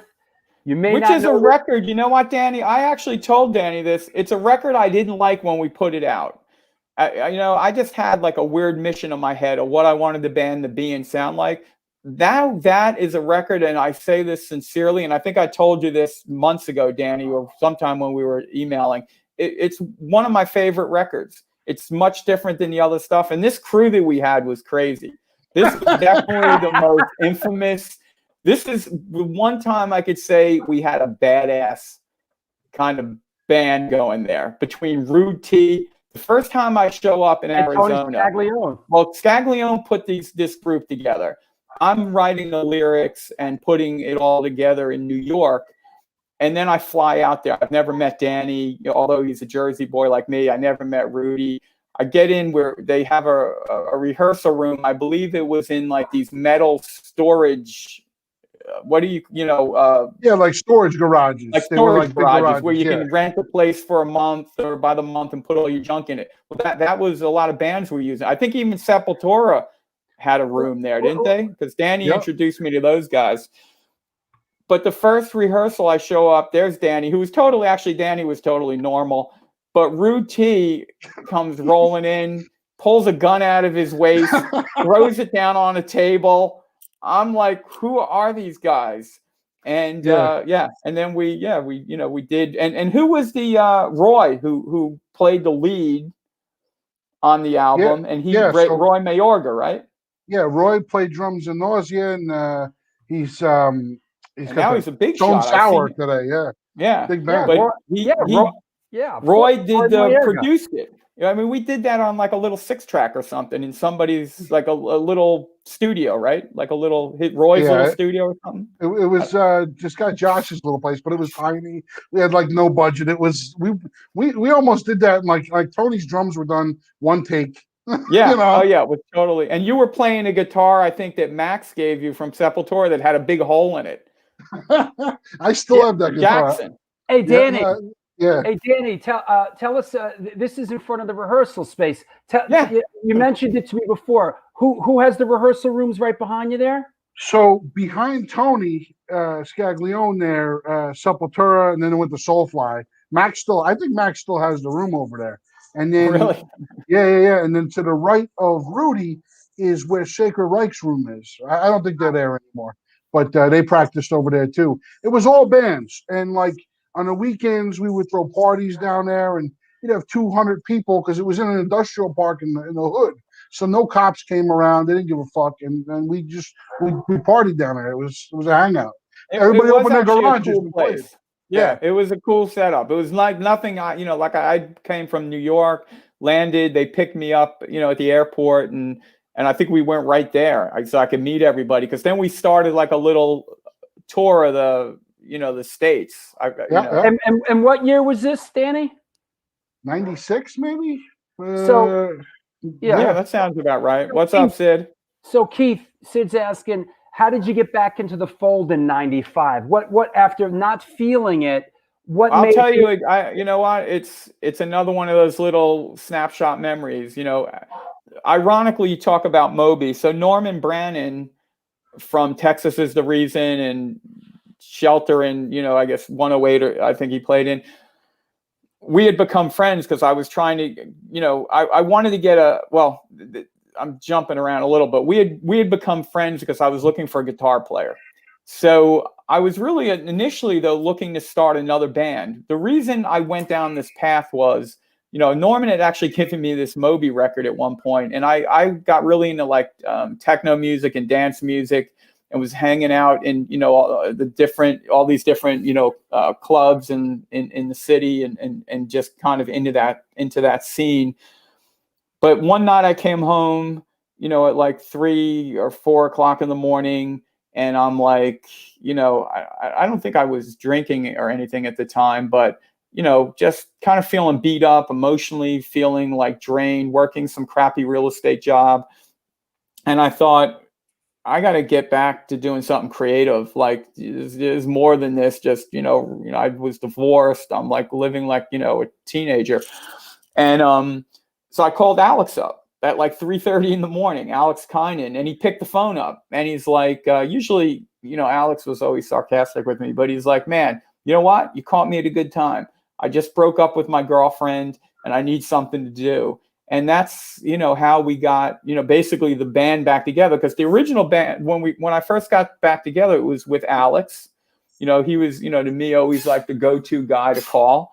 And then it was with, hold on 1 second. Let me just close this door because. Go ahead. It's you and me now, bro. What's happening? Yeah, that fucking band room, everybody opened their garage doors at night. We all had parties down there. It was a blast. I wish we still had that place. I wish we got back together with Northside Kings. We were in that place. We weren't, but it was a fucking party. But the buildings are still there. Oh yeah, and there's still bands that rehearse in there. There was like a chop shop in there. There was like all kinds of crazy shit in that place. But there you go. Great. Okay. So is this? So yeah, I just but what happened before that is I was kind of fishing around for like a band, and I kept running into maybe that was there. Yeah, but basically I called up Alex. Alex was like, okay, let's do it. Alex introduced me to Tony. That's how I met Tony. He knew about, Tony Scaglione. And then we had Joe, Rob Kabula was playing bass, but Rob was deep into, he had a lot of family commitments, and I was like gung-ho. Like, I didn't care about doing the old stuff. As a matter of fact, I kind of made it a rule. I didn't really even want to play any of the old 7-inch stuff. This to me was like something new. And we just, we started jamming out in Passaic, New Jersey. I used to take a bus to get to the rehearsal. I'd take like 2 buses through the hood. Tony wouldn't even come and wait for me. He'd be like, oh, when you get off the bus, go in that pizzeria and call me up. And I was in like some really shady area, usually late at night, call him up. Then he'd come and get me and drive me over to the rehearsal. And we kept rehearsing. And then we did we released, I got somebody hooked. It was Ray Bees actually who hooked me up with Tony at Victory. And, which in hindsight, in a lot of ways, was probably like a mistake. But anyway, we wound up with, they reissued the 7-inch. And again, I just didn't really care about the 7-inch. To me, that was like ancient history. I wanted to put out this new stuff because all the stuff on the other one, the one that we did, the split with Warzone, those were all songs that Alex wrote for the second CFA album in 83 and like 83. And I wanted to get that stuff out. And initially, Victory didn't want to do it. Like, I literally I was like begging him to put that record out, the new stuff. I sent it to him. He said he's like, I don't really like it. I don't think this is any good. And I have to give credit to a band I didn't really know that well at the time. We did a show with 108 up in Connecticut. We were like, I was booking shows, playing as many shows as we could. And we played with 108 and some other bands. And, it wasn't like a big giant show or anything, but I guess it went well because somebody must have called Tony up and said, hey, CFA were great, or, they were right. Fresh, it was good, tight. Because Tony, I get a phone call from Tony at like 8 o'clock in the morning the next morning. He's like, okay, let's put this out. And I have an idea. Well, let's do it with somebody who's a little bit more, current, because Warzone was putting stuff out. And that's how we put this record out. And this was the first Victory Records release? This was the second one. The 7-inch reissue was the first. Right. But that's all they wanted to do, and that kind of annoyed me because the only reason I did that with them was as a gateway to get into doing new music. I think even you, Danny, when we played, maybe we played one song from the 7-inch, if that. I don't even know if we played any of the songs. We did Time to Try. Time to Try, okay. Like one we had on there. Yeah, we may have done another one in Europe, but Time to Try was like our go-to on the tour. The go-to one, yeah. Yeah, because in doing, the new stuff, and then, we wound up, this came out and, whatever. I did all right. I guess that was the criteria. The record label needed to see some interest in it. And yeah, then we did, Cheaters and the Cheated, and Beneath the Wheel. We did Birth After Birth with Danny. And did Rudy play on that? Yeah, Rudy played on Birth After Birth. He played on that. Oh, I forget. Yeah. That's actually interesting that he's actually on a Cause for Alarm record because he was our bass player. So yeah, we made him leave his gun home. He couldn't bring the gun. And Danny used to crack me up too because I had this song on there. What was it? Animal Rights. Yeah. And Danny's like, I'd be singing that, but even then, the same way I am now. If I like somebody, it doesn't matter what you do because we've all done different things. I wasn't, and I like Danny, but he would bust me and say, I'm a hunter. And I'd be like, I don't, that's all right. And there was I remember we played a show in Seattle when I butted heads with that guy with the trial, that band Trial. Oh, right. And this kid comes up and he's like, you're eating a hamburger? And I'm like, yeah. I'm like, did you visualize me not eating a hamburger? Right. I'm a hamburger guy. I'm a hamburger eating kind of guy. But I'll say this about Danny, man, like a champ, even when I thought it looked too weird, I think we played and PETA was sponsoring the show and they had out all this like vegetarian meat, which wasn't really popular back then. And I think they had like the Eve's bologna and fake salami. And I couldn't even get myself to try it. I'd turn around, Danny's making a sub or eating it out of the package like it's chocolate, and he's like, "This shit ain't too bad." I ate that. It was like a whole sausage. I ate like Yeah, an apple. you were eating all the vegan stuff. I couldn't even at the time. It was relatively new stuff, and I'm like, I'm not eating vegan bologna. And Danny was eating it like a champ. And I like it now. It actually is pretty good stuff. You were ahead of your time, brother. Listen, my wife is vegetarian, so I'm making Beyond Meat burgers. I mean, I'm still making, you know, prosciutto sandwiches and gabagool and all that stuff. But and looking with Beyond, you can make. I just made a great tray of great sausage and peppers with the Beyond Italian hot sausages, which are amazing. Hey, Danny, you know, looking through these pictures of you guys on tour, what's with you on stage in your socks, bro? How come your fucking sneakers, bro? That's that's the fucking guys that Tony brings to me. The guy had no shoes when we went on tour. He's got a hole in his guitar and he's got no shoes. After the first show and he got paid, he went and I think he bought some flip-flops. Somebody stole my sneakers on tour. Stole your sneakers at a hardcore show? Listen, when we went to Europe and like I had like some Dickies shorts and shit, and I guess Dickies was hard to get back then. So like people were like, "Yo, Dickies is real expensive over here. Would you sell?" I'm taking my clothes off. I'm selling clothes the whole fucking tour. But yeah, somebody stole my shoes, so I ended up for a little while I played with no shoes. I had no guitar case. Yeah. Gary from Kill Your Idols had to give me a soft case because we pulled up in the van and it was wrapped in fucking laundry and shit. Right. That was funny. But even in Arizona, you didn't have shoes, if you remember. Well, I got used to playing with no shoes. I started my God. Oh, okay. I remember you didn't have any shoes. I got used to it. I got used to it, but that changed. I mean, one time somebody steps on your fucking foot, you're like, ah! That's the end of that. I was watching, there's a great show, and with Tony from Into Another. And that's somebody sent me that videotape. You can find it on YouTube. It's in Szombathely, Hungary. Yeah, there's the Szombathely crew. Wow, Drew, you are quick, man. How'd you even know that? These guys were great. I mean, that was in a hotel we were staying at. Yeah, really. That is why you're getting the big bucks, brother. But that was in the lobby of a hotel. I woke up. You know, I always got up early when we were on tour to walk around the city.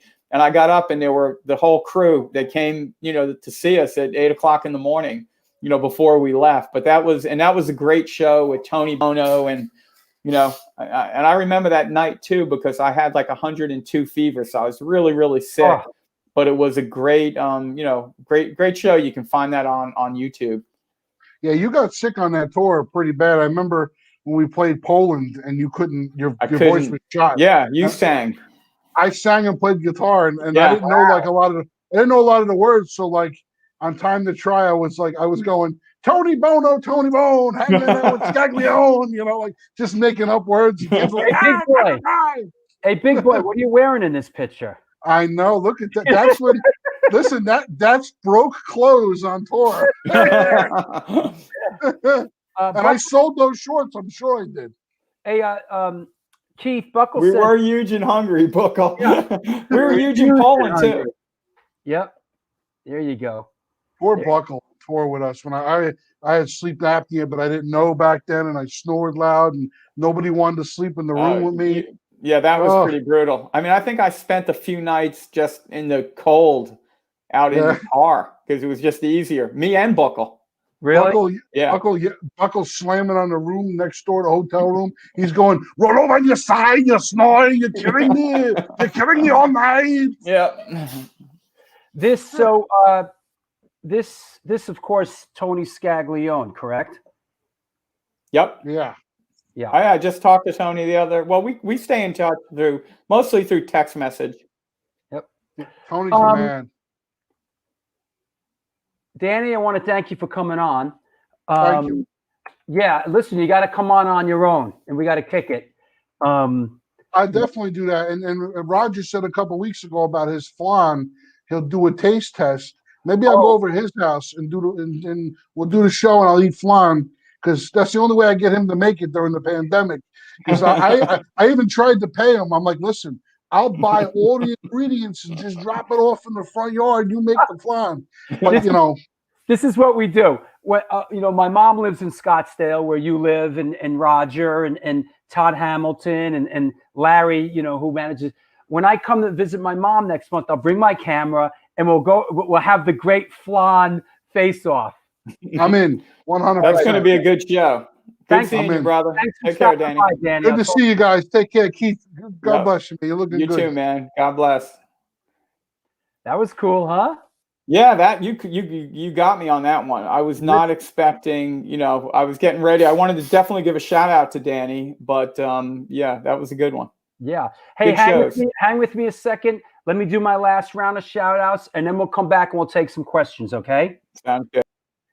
What's happening, boys and girls of all ages? It's the New York Hardcore Chronicles live, sponsored by New York Hardcore Comics, The Organic Grill, the Texas Silver Rush, Chain Reaction Records and Skateboards, and Your Core Hardcore fan page. Not to forget our good friends at Pitchfork and, of course, Freyette Amplification. How's everybody doing? Our guest today is Keith Burkhardt from Cause for Alarm. Excited to have him on. Lots of New York hardcore folklore and history. Want to remind everybody about the Patreon page. Want to remind everybody to buy merch. The link is underneath. But most of all, just thank you for supporting the show. I really appreciate it. The show has found a worldwide audience, and it's just awesome. It's just awesome. Jesus. Woo! There's a little bit of talk about a holiday show, and I want to put it out there. How, if we did a Christmas show, a Christmas Day show, 3:00 Christmas Day, is that something you would tune in? A special holiday show? It would be like a people's show. We bring lots of people on, lots of special guests. So thank you. It's a flantastic show. Paul, thank you. May, I love you too. Thank you. I know Lenny. I love these old New York hardcore stories. This is my sweet spot here. You know what I mean? It's like, Glenn Matlock and Moby and all. That's cool. But people that were part of my original tribe, man, okay, Bob Riley, yes for a Christmas Day show. Christmas Day, yes. Christmas Day show, Philip is up for it. Oh my God, please, we don't do anything for Christmas. Okay. All right, listen, let's do a Christmas show. I think what we'll do is we'll bring everybody on, and it'll be a Christmas show. It'll be like a community show is what we'll do. So there you go. Hey, Ted Wellman, what's up, brother? Talk about old school, roadie for the High and the Mighty. I grew up with his brother Chris up in the Bronx. Yo, love you, Ted. Thank you for everything back in the day. It's a High and the Mighty OG right there in San Francisco now. Chinese food and hardcore. Yep, we're going to do it. We're going to do it to it. That said, I know a lot of people posted questions during the show. Let's do some questions now. Please repost them for Keith. Here we go. Let's do, Lori. Well, I guess we all, everybody's in. All the gals are in. Okay. Governor, you in? Good. You hear me? All right. Here we go. Questions for Keith, please. Hey, Keith. Hey, and I just saw, like before I forget, I wanted to just, regarding the latter, the what happened with CFA. Yeah. Then Jay Banks obviously joined the band, and he really, created the whole sound and was like an integral part of putting all those, helping us get those two important records together. And then Tony played on Cheaters and the Cheated, and Rafe Glicken, played on Beneath the Wheel. Right. Another fantastic, just incredible drummer. And again, unfortunately, that time period for me was really good, but it was also a really bad time for me personally on a lot of different levels. And a lot of people didn't understand or know what was going on because I just didn't want to, I'm just a positive person, and I didn't want to dwell on that, but I kind of tucked it all away into a little box. And sometimes it came out, and it wasn't always PMA Keith, but, we had a lot of good fun with all those guys. And again, especially like I said, I know Jay and I were good friends, and I miss him, but we put out some good music. I'm really happy and proud of the stuff we put out. And we weren't the biggest band, but, it was mission accomplished for me. And that was my goal to get, I wanted, I felt like I had the clock ticking as well, but there was a certain that melding of like spiritual and social issues into songs was something I wanted to finish. And I, thanks to a lot of really good people that played in the band, Joe Ojera, of course. And, I got to do that. And I hope the rest of the band, even in spite of me sometimes, that we had fun, on these different tours, showing up with different people almost every time,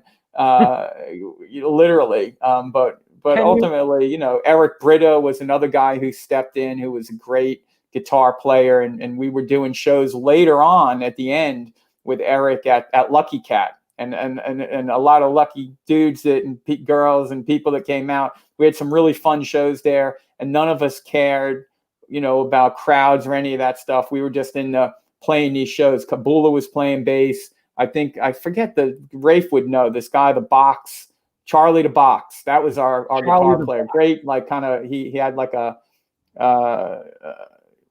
like a 50s kind of look to him, and he was a good guy. But anyway.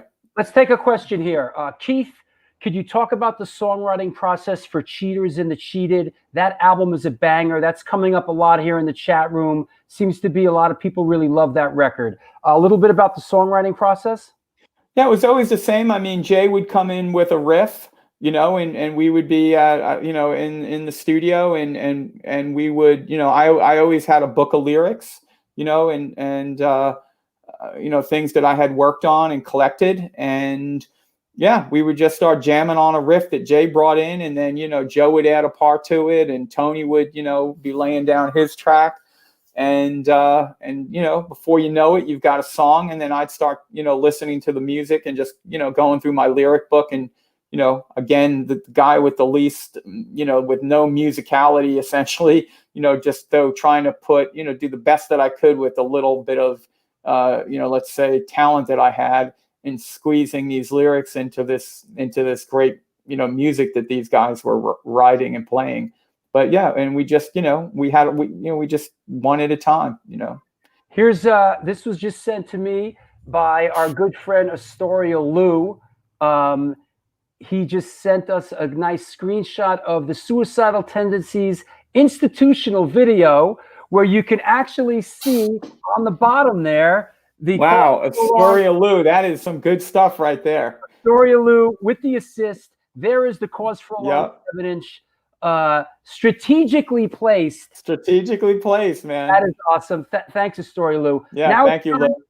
It's time for our Chucky Brown question of the day. Our resident historian and music lover. Keith, can you speak about an article in the Village Voice due to an incident at a Black Flag show? I don't know about this one. So, I was probably a junior in high school. Me, Randy, like I said, the Nutley crew, Frank Sweeney, Walter, Billy Crines, maybe a couple of other non-punkers that were, hardcore kids trailing us. We were, at the Black Flag show. Henry was singing. I think it was the first time seeing the band with Henry, because we'd seen them with at least two other singers, or maybe one other singer, definitely with Dez. And I got up on the stage. We're at the old Peppermint Lounge. That stage was a little tall, and I don't know what happened, but basically I think it was and Steven Shutterbug, remembered their roadie's name. I think it was Mugger. Just came up behind me. Yeah, Mugger was just Black Flag. Yeah, just somebody gave me a really hard push off the stage, and unfortunately there was nobody to break my fall. My head and the floor met at pretty high impact. I think I got knocked out for maybe a minute or 30 seconds. I don't remember I just remember then, my friends come in, they brought me over to some stairs. I was sitting on the common stairway. And so I do remember this guy coming over to me and asking me questions like, do you need a doctor? He tried to offer me a drink. I didn't want the drink. Wow. And then the next day or 2 days, whenever it was, we're in Nutley High School, good old Nutley High School. And we're all sitting around in the cafeteria reading the Village Voice. It was, again, like me and Randy and Frank. And I think Frank's reading it. And then all of a sudden he's like cracking up. He's like, holy shit. He's like, this is you. He's talking about you. And I'm like, what? And I read the article and there's, and it was a funny, just crazy thing. You're living in Jersey, you happen to be at a show and, they're writing about the Black Flag show. And it was the reporter who was a cool guy. I remember it was like some young guy, NYU student or something. And he was like, and this guy or Keith, he declined medical attention. And I was, out of my 15 seconds of fame.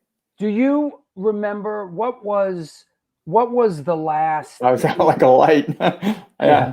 What was the last Cause for Alarm show you played, and was it time to end it? And that's already been 15 years ago? Yeah, which is so crazy because, like I said, talking about when I got back together in '95, that was 85. Let's see, that was like 13 or 14 years, right? And it just seemed like an insane amount of time to be getting back together. And like then a lot of people gave me shit. Like they thought, oh, you're, what are you doing? You're this old, even Buckle used to always make fun of me in Germany. You're too old, or was it Daniel, our other too old guy? You're too old to play in a hardcore band. Which is or pretty like funny. I still skated. I mean, I still skate, but I was still skating like ramps and stuff. And I remember in Germany, Buckle took me to a little half pipe, and I was skating there with some kids, and they were probably like 13 or 14 years old, and I was maybe in my early 30s, but I looked very young. And then he was cracking up, telling them in German, and they're all laughing. And then he's like, I just told them you're 32 years old. They're like, oh, look at the old man skateboarding. So the last show, you know what? It may have been, I lived in Greenpoint, and it was either would have been at the Lucky Cat, where we were just doing these really fun shows and helping out Eric's girlfriend in her place. Or it could have been, and I remember this show because it was like a little Polish place on Greenpoint Avenue. I lived in Greenpoint at the time, and they put shows on. And this was like probably in early 2000s. Yeah, I can't remember the name of the place. It was just near Milton Street in Greenpoint, on Greenpoint Avenue. Yeah. And Danny Diablo was DJing. I didn't really know him then, but I knew him a little bit. Was it not Southpaw? Not Southpaw. That was the big place. This was like a little hall. Like it was almost like just a small place, and we played there. I don't remember with who. A couple of other bands played, and we played. And I remember because I remember giving a shout out to Danny, and like I said, we just knew each other like in passing. But I remember, that's what makes me remember that show for some reason. I remember he was DJing there, and I think that might have been the last show. And it was just because we ended. I had kind of like a nervous breakdown, like some real stuff I was dealing with, and was kind of out for the count for a while there. And I got my health and everything back together. And then I started playing again with Eric Brito, and Rafe was back in, and then Kabula came back in, and we were just playing these little shows. We did a show actually with under the name Cause for Alarm. Cause for Alarm. And people would come out, and we'd do these shows at the Lucky Cat. Club Europa. Club Europa, that was it. Yes. Steve, man, you're good, Steve. Yeah, there's good people out there. They know, man. Yeah, that's right. Club Europa. I live just a few blocks from there. Yeah. Yep. Good call, Steve. But yeah, we were playing under Cause for Alarm, and then we even did one road trip. We did a show or two with AF down in I think it was down in Virginia. I remember because I blew the engine on my on my Toyota 4Runner on the way back. The head gasket blew. Yeah. I listen. I got to ask it. This question is twofold. which is funny because you're talking about being old. Meanwhile, you know, we're the same age. You know, Roger, Jimmy. You know, Vinny's older than us. Right. Vinny's, you know, there's a we lot. thought Vinny was old, not like an old man, but we thought Vinny was old back in 81, 82 because he was like, I don't know, what, 3 or 4 years older than us. He's I think Vinny's about 5 years older than us. 4 or 5 years older, which is a lot when you're 17 and somebody's 23. Sure. You know, Sure. So this question is from me. Do you miss getting on stage and fucking busting it? And would you ever get out on stage again with cause for alarm? I don't miss it, and I think at this point, no, I wouldn't do it. I did say, you know, the guys, and you know, you have to remember the 80s, the late 80s stuff too, or the guys even in the 90s, I should say. I don't know a lot of those bands. You know, we know each other to be like hello, and of course, a lot of them no cause for alarm, and I'm not friends with like some of that like Madball and all. Although like Freddie, you know, I remember Freddie when he was a little kid. You know, I mean, he was hanging around the shows, and you know, then I ran into him once at CBGB's. I'm like the skinny little kid that was on Roger's shoulders at our show at Great Gildersleeves. You know, now I'm looking at him like, you know, this kid could lay a beating on me. But is it cousin Vinny? Cousin Joe. Cousin Joe, who does those great black and blue. Mm-hmm. It's something that I've been asked, and I don't know if it was coming from cousin Joe. Could have been. That Rob floated, and I wasn't ready to. That was the one thing, just because those shows are so epic, and I know people talk about those shows from around the world. You know, it's become such almost like an institution. I don't know how to say it. I've never been to one. It's a New York institution. Yeah, it's an amazing. Is a big part of. I even recently I did say to Rob Kabula, and it's just because I've been feeling good. Life is good right now, and I thought. You know, I randomly, I said to him one day, look, if you want to do that black and blue thing, if you get an invite, I would do it, but we just do the 7-inch, nothing else. Yeah. We'll just go up and bang. And hell yeah.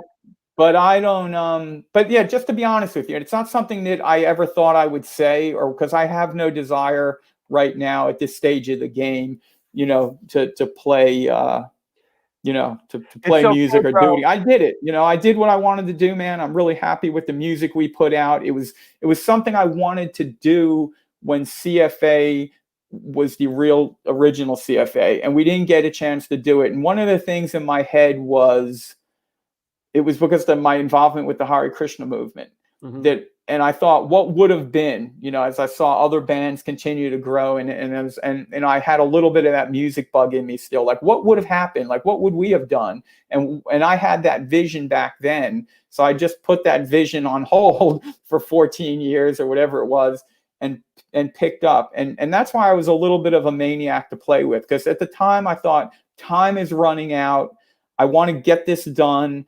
You know, I didn't want to be associated with CFA from 1982 because back then the kind of word on the street was, oh, you're a hardcore band, or you're getting back together so you could go tour Europe.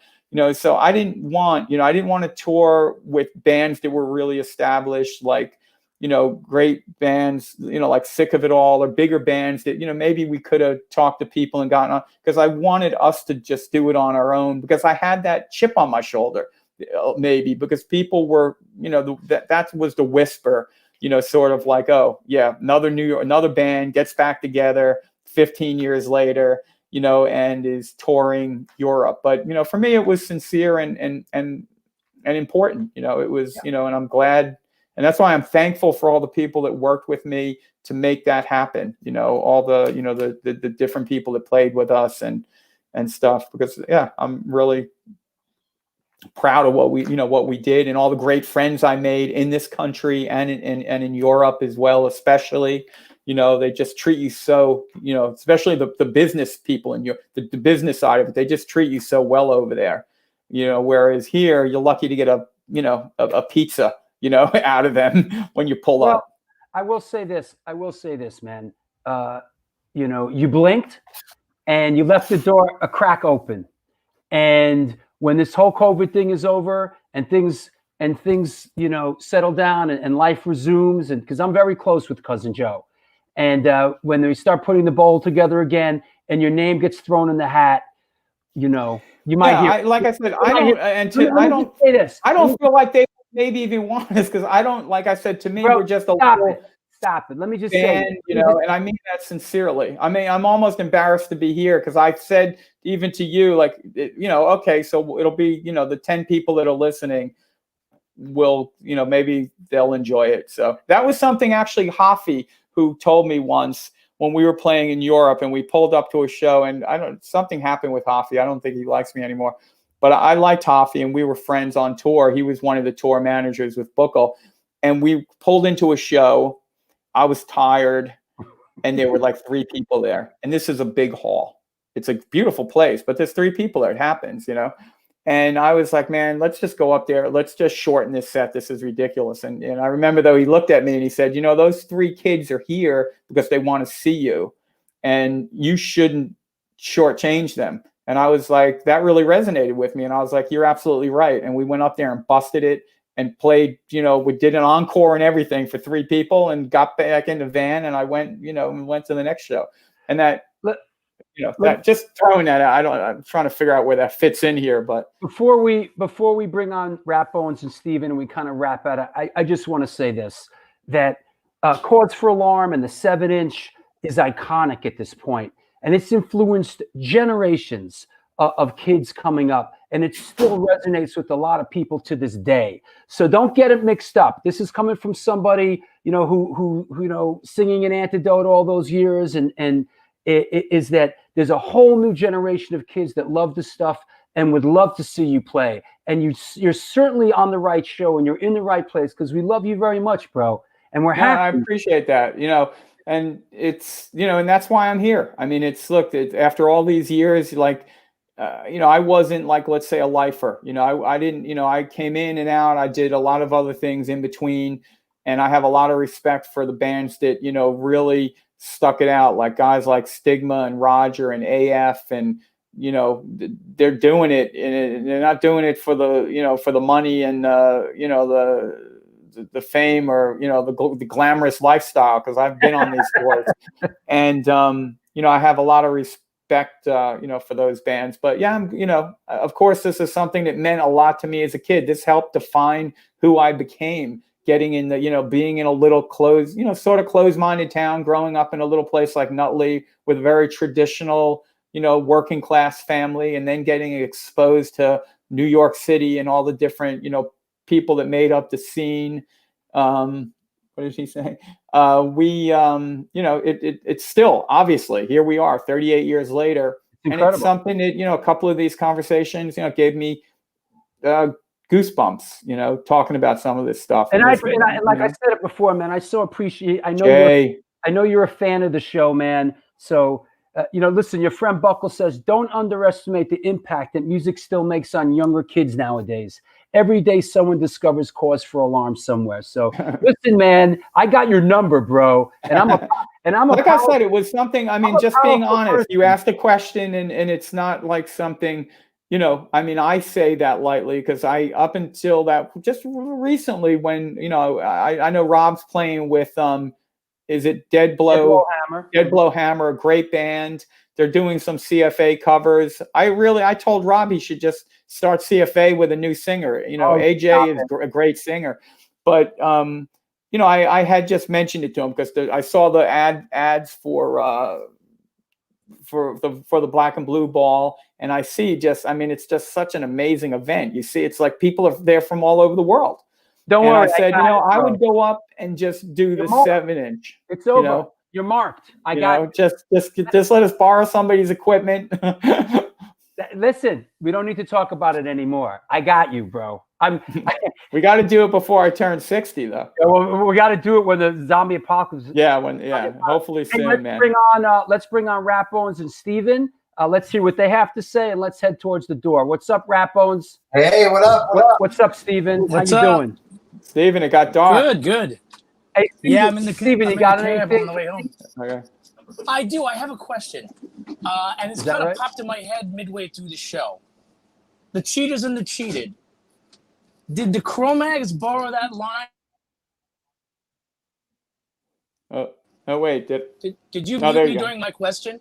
No, Yeah, you know, that's my that's, mistake. Say it again. Say it again. I I'm heard sorry. it. Did the Chroma? No, I mean, Did the Cro-Mags? You know the line. These are the days of the cheated and the cheated. well, that's Did they you use know that what? as kind of? No, it's a common phrase in Vedic, literature. That it's a Right. common theme and thread, basically. The cheaters and the cheated. So John being a devotee, and me, it just came from the same place. So, I mean, we got it. It's probably, I think it might be a line either in the Bhagavad Gita or the Upanishads or something. But that's where we both got it from. Oh, okay. Because I Yeah. thought maybe one of the bands was tipping the hat to the other, perhaps. Yeah, no, I forgot that they had that line in there actually. These But are the as soon as days you of the said it, I was like, oh yeah, cheated. that's right. Yep. And that's as soon as you started talking about it, I said, yeah, I got to ask him that. So Yeah. Oh, it's I feel like I'm in witness protection in this light. Well, it's a funny too because that album cover that we did with Birth After Birth. I remember. I know Ray from Youth of Today, but I didn't know him real well. It's after my time.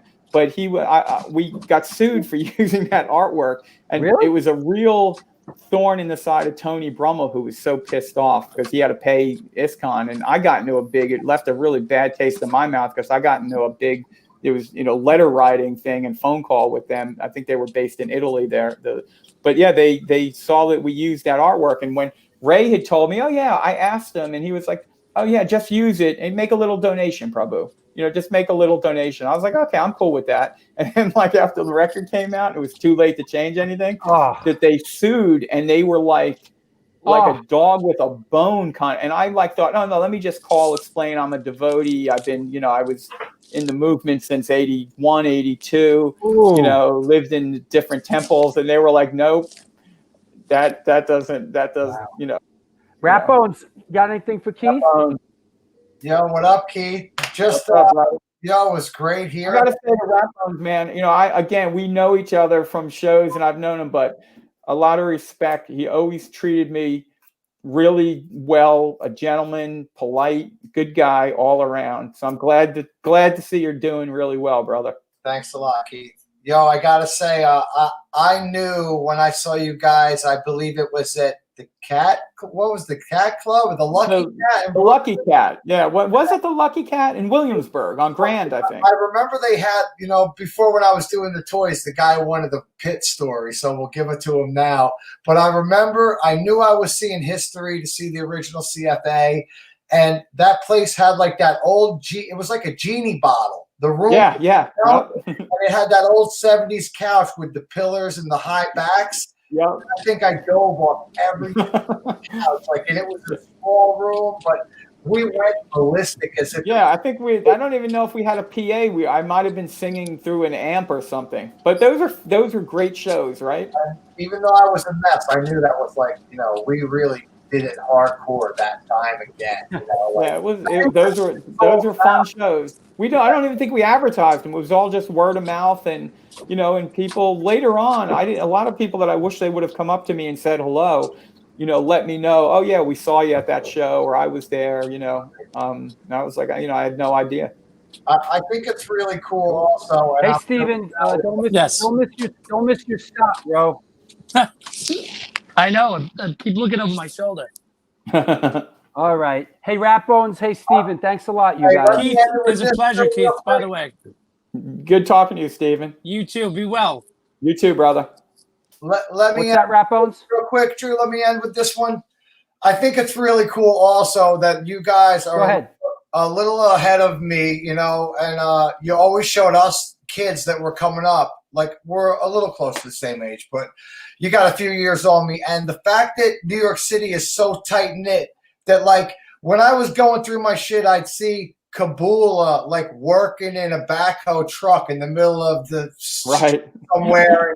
We knew each other in real life, too. I'd see you on West 4th down there by... Yeah, we used to run in at shows at Coney Island High. I saw you a couple of times. Yeah, it's just so tight-knit here, the community, and it's always great to see someone who's a real great guy, doing well for themselves and getting it and really, I get that whole feeling of like what we did was so special. Will it ever be like that again? But I'm also seeing that the new kids really care about this stuff. And we might be a little jaded, but there's always going to be someone who feels that passion we had at 17, 18, that we're in our 50s. They're still going through Absolutely. Yeah, no, you're absolutely right. I think when we first talked, Drew, that's essentially what I said too, that, is hardcore alive or dead? Well, for me, maybe it's a little stagnant, but for somebody that's 17 or 16 or 15, it's maybe just as fresh and cool and exciting as it was for me when I was 17. Hey, I gotta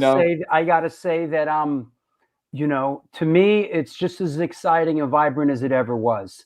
Hardcore is a big part of my life, and I love it. I love the community, and I gotta say, 18. I'm in my 50s now. It's still as vibrant, and I love it as much as I ever have. So it definitely played a big part in my life. And and it's great. Like guys like you, Rat Bones, you're keeping that spirit going and, participating. And it's just amazing. To think. I mean, I have to tell you, when I took a little break from being a devotee and came back out into the world, I thought hardcore was over. Gone. My friends were like, I think it might have been Kabula. I forget who was telling me, like, oh no, this is big now. There's like this band, that band. They're doing these big shows. Agnostic Front is huge. Yeah, I had no idea, and I was like, because I thought, it was like it seemed like it was a scene of 20 people. Like, there were big shows when big, like the Kennedys came into town or stuff like that. But for the most part, it was like just a handful of us at A7 on a Friday night or a Wednesday night, and we all knew each other. We were all at Apartment X, then we were all at Leshko's or the other place, and then we were at the Park Inn, and we're in the park, hanging out. I mean, all right. I thought, this is like, what do you mean it blew up? This is just our little gang of kids hanging out, playing music and having fun. It took the world. Hey, Rat Bones, we'll talk to you soon. It took the world 30 years to catch up to what we knew. That's right. It's amazing. Good for you. Later, guys. Later, brother. See you later, Rat Bones. Well, there you go, bro. Well, thank you so much for being a part of a great show. It was great to have you, man. Hey, I appreciate, and like I said, it's been a while. I was nervous, very nervous to do this, but it was just like I said, I knew it would just be like talking to an old friend, and it was great to hear from people and just chit chat about something that was important and still is important. Great to hear from Bucko. Yep. Listen, a lot of your people, a lot of your friends that you grew up with, and a lot of people that love the band showed up today, and we're really happy to see you. And I just want to let you know you're welcome back anytime. Well, this was a great platform because I quit social media, a long time ago. I mean, I got rid of Facebook and Instagram and all that stuff many years ago. So I'm not even on Twitter any longer. So I've lost that connection. I don't mind that I've lost it, because I feel like if you really want to get me, you can find me. But this was great. This was a great outlet to talk to people and reconnect a little bit, and share a little bit of that old that old New York hardcore. I mean, those are some great days, the way, New York, the whole picture was an amazing thing. Well, thank you, man. Let's keep in touch. I'll talk to you soon. Okay, man. Thank you, Drew. Yeah. Bye-bye. Well, there you have it. Keith Burkhardt. Wow. What a great show. What a great trip down memory lane. This is the New York Hardcore Chronicles live, sponsored by New York Hardcore Comics, The Organic Grill, the Texas Silver Rush, Chain Reaction Records and Skateboards, Your Core Hardcore fan page. I want to thank everybody for coming out. Get home safe. We'll see you with Jay Peter. Jay Peter's up next. A week from today is Eugene Robinson. Thank you, Todd Hamilton. Where are you? Hey, Todd. Thanks for being a part of a great show. Thomas, May, everybody. Let's just keep doing what we're doing, and let's just keep having fun with it.